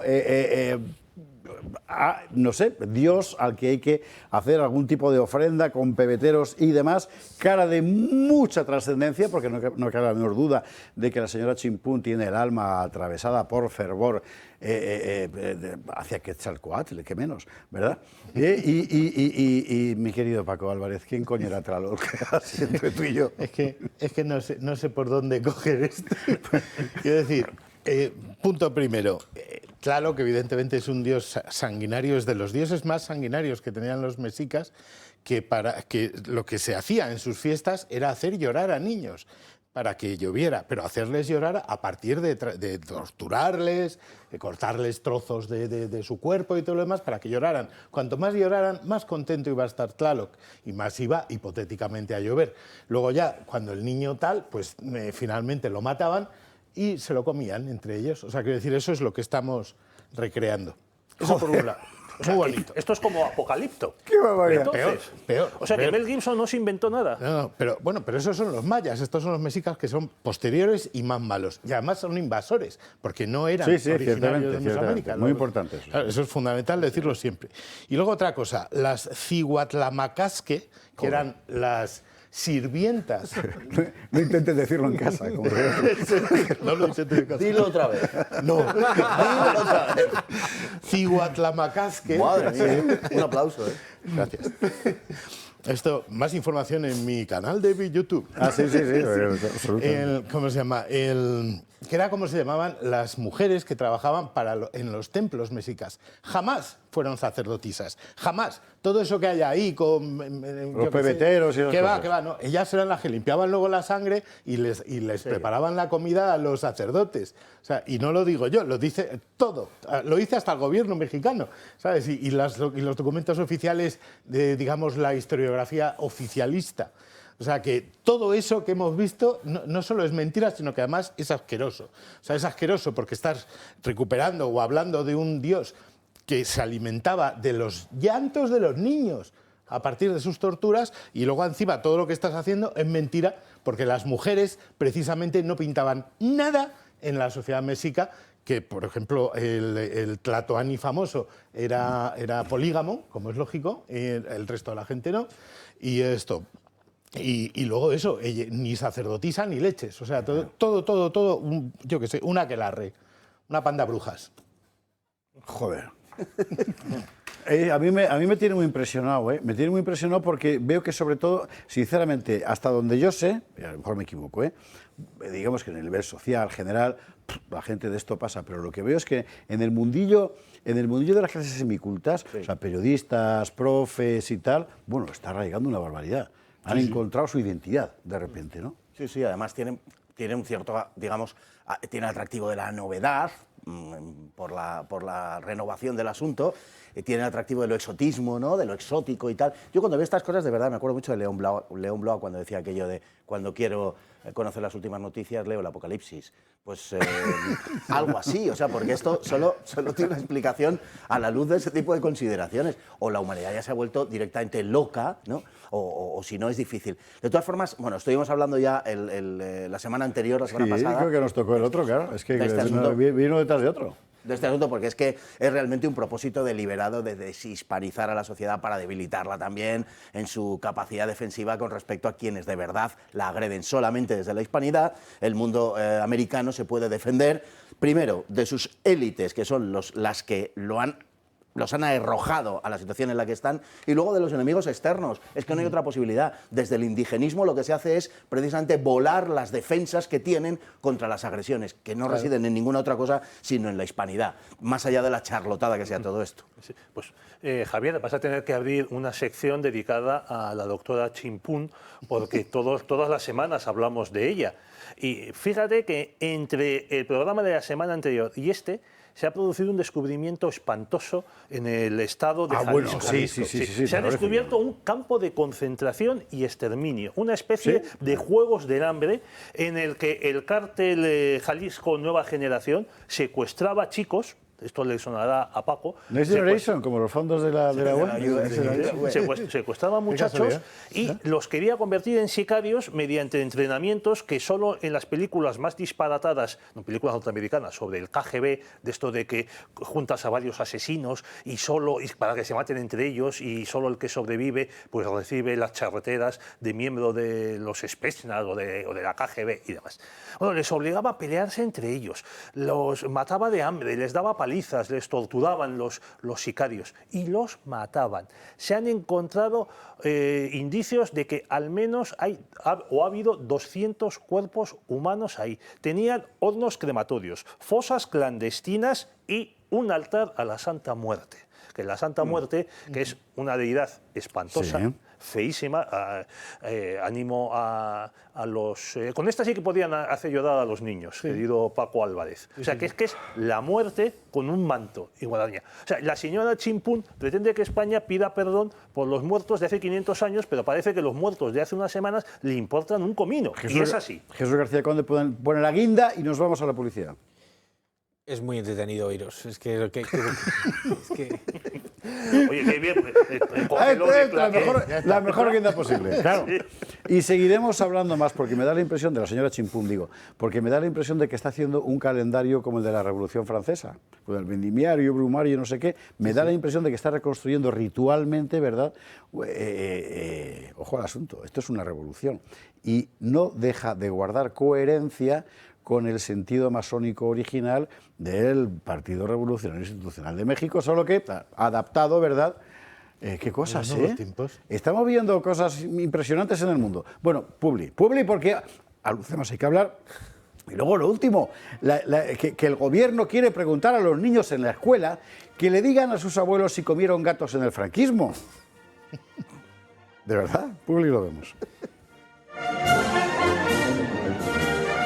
Recta final de este Gato al Agua del viernes, y vamos a empezar por un asunto que es extremadamente importante desde el punto de vista de la honrilla nacional. O sea, en la historia militar de España del siglo XX hay muchas cosas muy notables, muchas muy dolorosas, porque hubo una larga guerra civil, y unos cuantos momentos que son objetivamente admirables, por diferentes razones.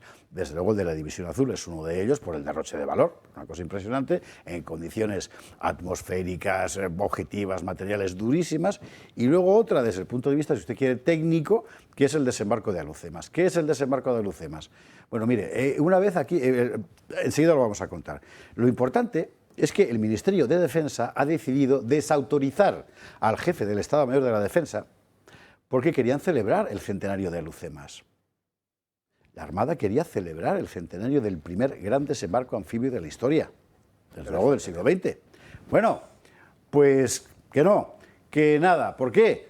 Por no molestar a Marruecos. Vamos a ver qué es lo que pasó en Alhucemas. Aquí en su día, en Tiempos Modernos lo contamos, vamos a recuperar ese vídeo y después entramos en el fondo de la cuestión. El 8 de septiembre de 1925 se produjo el desembarco de Alhucemas, que puso fin a la guerra que España y Francia mantuvieron con las fuerzas del Rif en Marruecos. Este fue el primer desembarco aeronaval de la historia. El norte de África era colonia española y francesa desde mediados del siglo XIX. Las posesiones francesas eran amplísimas e incluían Argelia. Las españolas se limitaban al norte de Marruecos. Allí las fuerzas del Rif, que no eran controladas por el sultán marroquí, luchaban tenazmente por su independencia. Catástrofes como las del Barranco del Lobo o Anual hicieron que aquella guerra se convirtiera en un calvario para España. En 1923 se produjo el golpe de Primo de Rivera, que al llegar al poder puso entre sus prioridades acabar con esta guerra. Su intención inicial era cortar amarras, pero las sublevaciones de Abdelkrim obligaron a cambiar la estrategia. El rifeño atacó las posesiones francesas, lo cual facilitó el entendimiento entre Madrid y París, que coordinaron el desembarco. España se encargó del peso de las acciones bélicas en el norte. Francia hizo lo propio en el sur, mientras prestaba apoyo aeronaval. 13.000 soldados españoles combatieron y entre ellos estaba Francisco Franco, que comandaba a los legionarios. Por su parte, los rifeños contaban con artillería y con mercenarios extranjeros, pero se vieron superados por el despliegue militar de los atacantes, con 17 carros de combate y 160 aviones. El 13 de octubre concluyeron las operaciones, dejando a la sublevación de Abdelkrim herida de muerte y poniendo fin a la pesadilla de Marruecos para España. Que fue una auténtica pesadilla realmente. Si a usted le interesa el tema, hay libros recientes sobre Anual, aquí hemos contado el de Casteleiro, sobre la guerra de Marruecos, tiene usted de la época La forja de Arturo Barea, si quiere una versión de izquierdas, está francamente brillante, o Las cartas marruecas de un soldado, de Ernesto Jiménez Caballero, por ejemplo, que es otro clásico, es decir, que fue muy importante esa guerra de nuestros bisabuelos. Hoy Santa Marina, ¿no? Sí, ciertamente. Y Ramón J. Sender, con imán. Claro, es decir, es que fue muy importante. Y el desembarco de Lucemas, ojo al asunto, se hace con el poder un dictador militar, con apoyo de todo el mundo, PSOE incluido, ¿verdad?, cuyo objetivo es irse de Marruecos. Al final le convencen, entre otros, los militares de Marruecos, de que de irse a la norteamericana en Afganistán ni hablar. Y montan, entre otras cosas, el dispositivo aprovechando que los rifeños han atacado a Francia, que está allí y no hay más remedio que... Los franceses no tienen más remedio que implicarse. Entonces, se monta ese desembarco y es definitivo, o sea, se acabó la sublevación, que no fue contra Marruecos. Queridos bachilleres y sobre todo queridos profesores de bachillerato, no, fue al revés.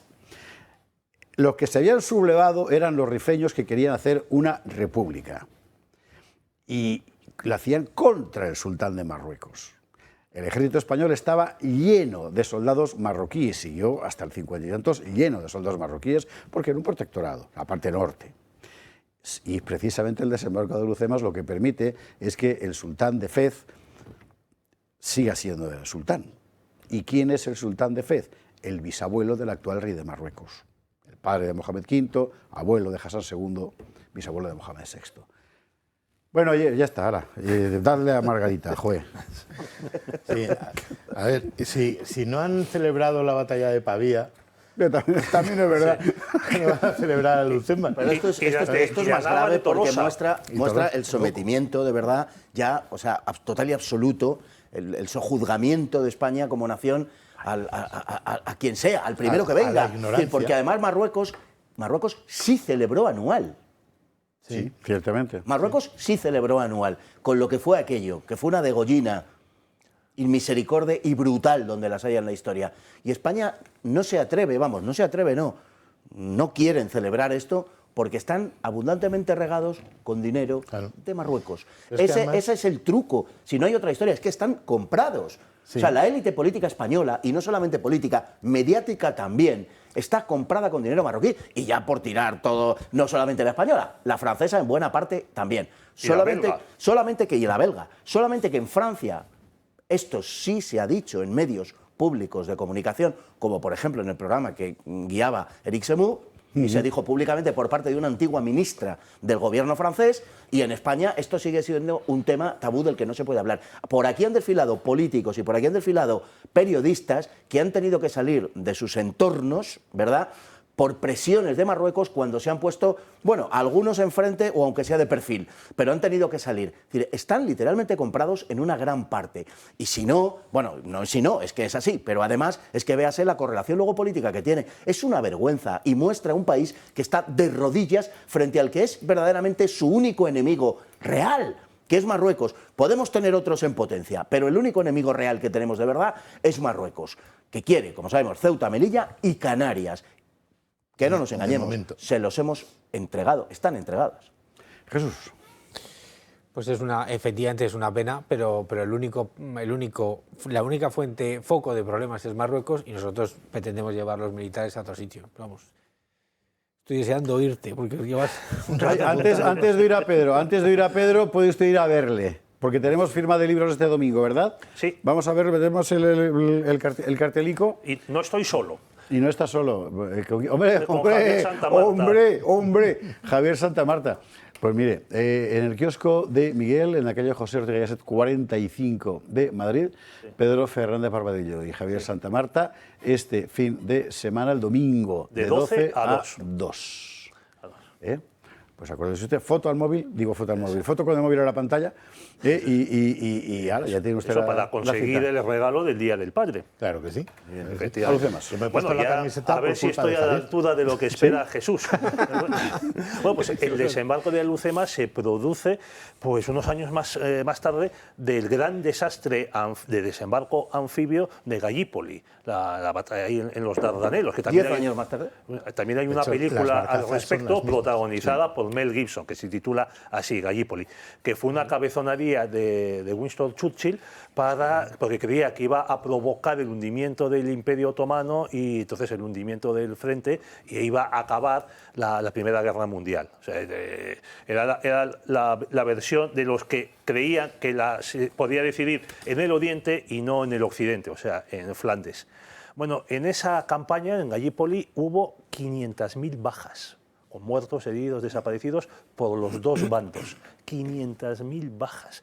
No sirvió de nada la hegemonía naval de Gran Bretaña y Francia.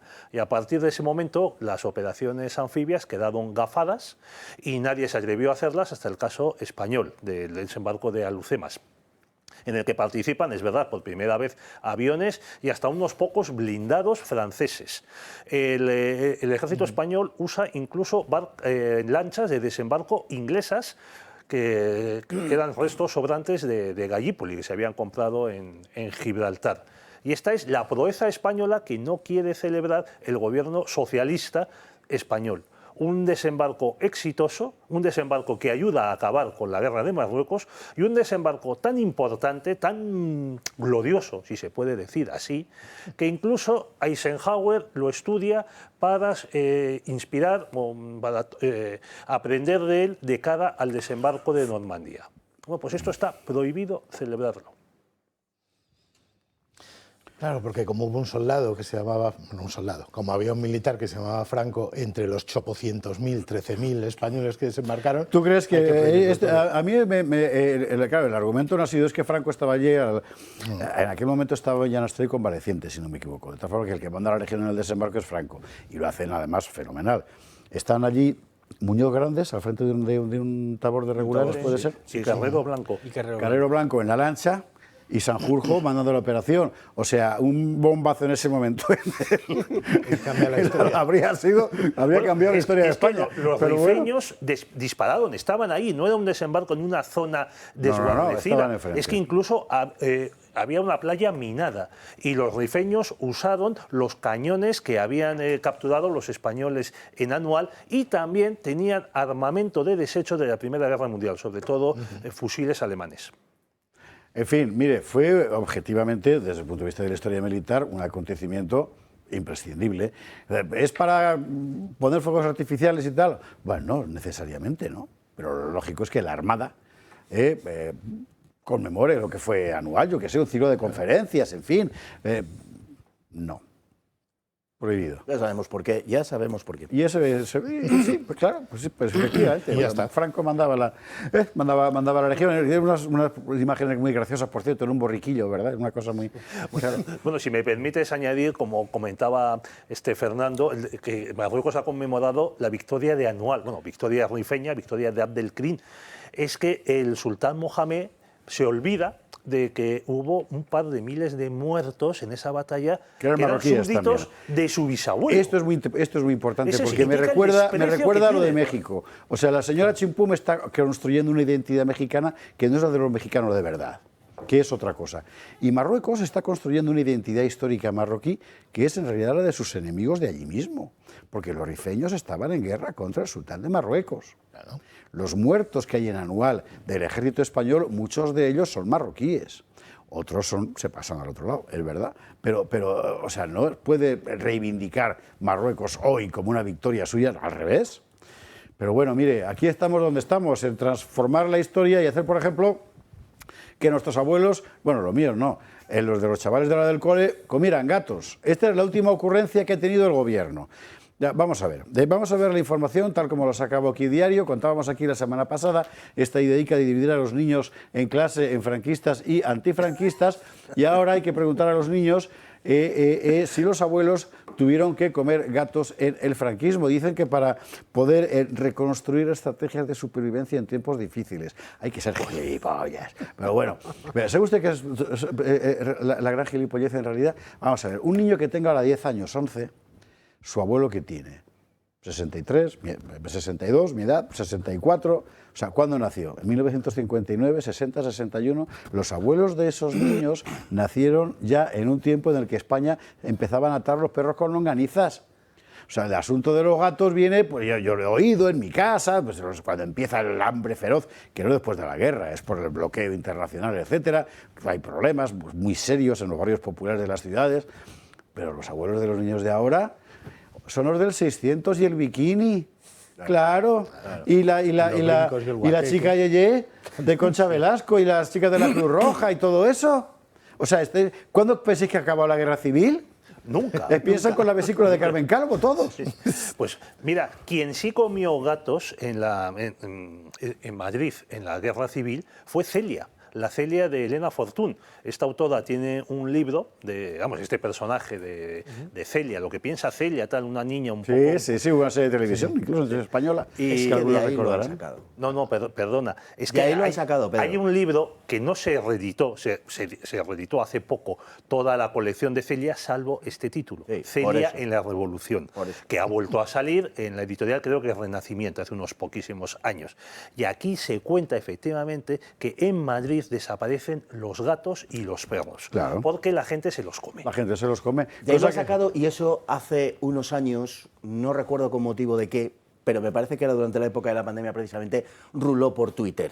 El asunto de los gatos, de Celia, de no sé qué. La realidad es que cuando aquí se comieron gatos de verdad fue durante la guerra y fue en la zona 37. Del Frente Popular, que tuvieron que imponer la cartilla de racionamiento, primero en Madrid en noviembre del 36 y luego en marzo del 37 el gobierno de Largo Caballero. Y como se heredó para toda España, bueno, para su zona, y como se heredó esa situación porque en la España nacional se comía bastante bien, que se impusieron algunas medidas de corte voluntario como el plato único y todo eso, pero se comía bastante bien y no hubo cartilla de racionamiento.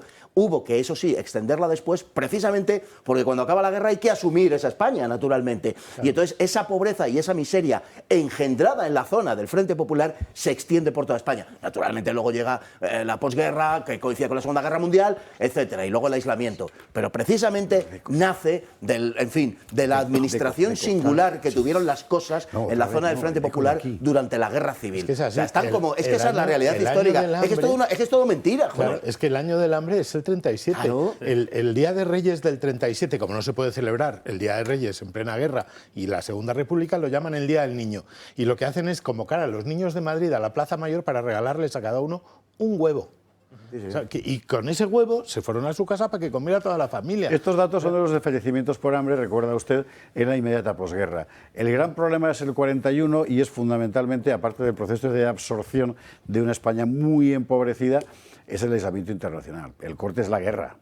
Es la guerra que provocó una situación, pero la cifra no es inferior a la de antes de la guerra. Y esto es muy importante porque es verdad que en España había hambre, pero había hambre en el 31, en el 30, en el 27 y en el 17. Y en el 17 ni le cuento con el asunto de la exportación masiva y la carestía del interior cuando la Primera Guerra Mundial. Bueno, aquí hay una cosa, mire, al final esto es memoria histórica. Mi tía abuela Vicenta, que era la madre de llaves del Hotel Faro en Valencia, que era el cuartel general del Partido Comunista de España, ¿no? Cuando llegan los nacionales, la gente sale a cantar Franco nos da pan blanco, Negrín nos lo da de serrín. Que era lo que cantaban. Claro. Porque bueno, en fin, llegaba alguien que les iba a dar... Luego... Bueno, es que la aviación nacional hizo una campaña de propaganda formidable, que se cuenta que la estudió el doctor Goebbels en Berlín, que fueron bombardeos de pan blanco a finales del año 38 y principios del 39 sobre Valencia, Alicante y Madrid. Hay también un informe de la Cruz Roja Internacional de el invierno del 38 al 39 en Madrid, que cuenta que la carestía y el hambre eran tan grandes que mucha gente, sobre todo niños, se desmayaba en las colas esperando que le diesen algo de comida, de ese pan de serrito. Sí, sí, eso era absolutamente frecuente. Bueno, tengo los testimonios de mi familia, de mis abuelos, de mis padres, de mis tíos, que estuvieron todos en Madrid y donde padecieron un hambre feroz como para que les vengan ahora a contar estas cosas. De hecho, un tío mío que tenía 14 años lo enchufaron ahí como asistente de un capitán del Ejército Popular de la República que se tuvo que ausentar durante 2 semanas. Este capitán tenía un perro y cuando el capitán volvió a su destino, el perro ya no estaba. Y no estaba el perro fundamentalmente porque mi tío, con 14 años, se comía la comida del perro, y de los restos del perro no se supo más. Así que nuestros abuelos no comían gatos. No podéis ser más miserables y echar un poquito de inteligencia, de que van a ser malos, pero no le preguntéis ahora a un niño de 10 años lo que comía su abuelo, porque es que os va a entrar hambre.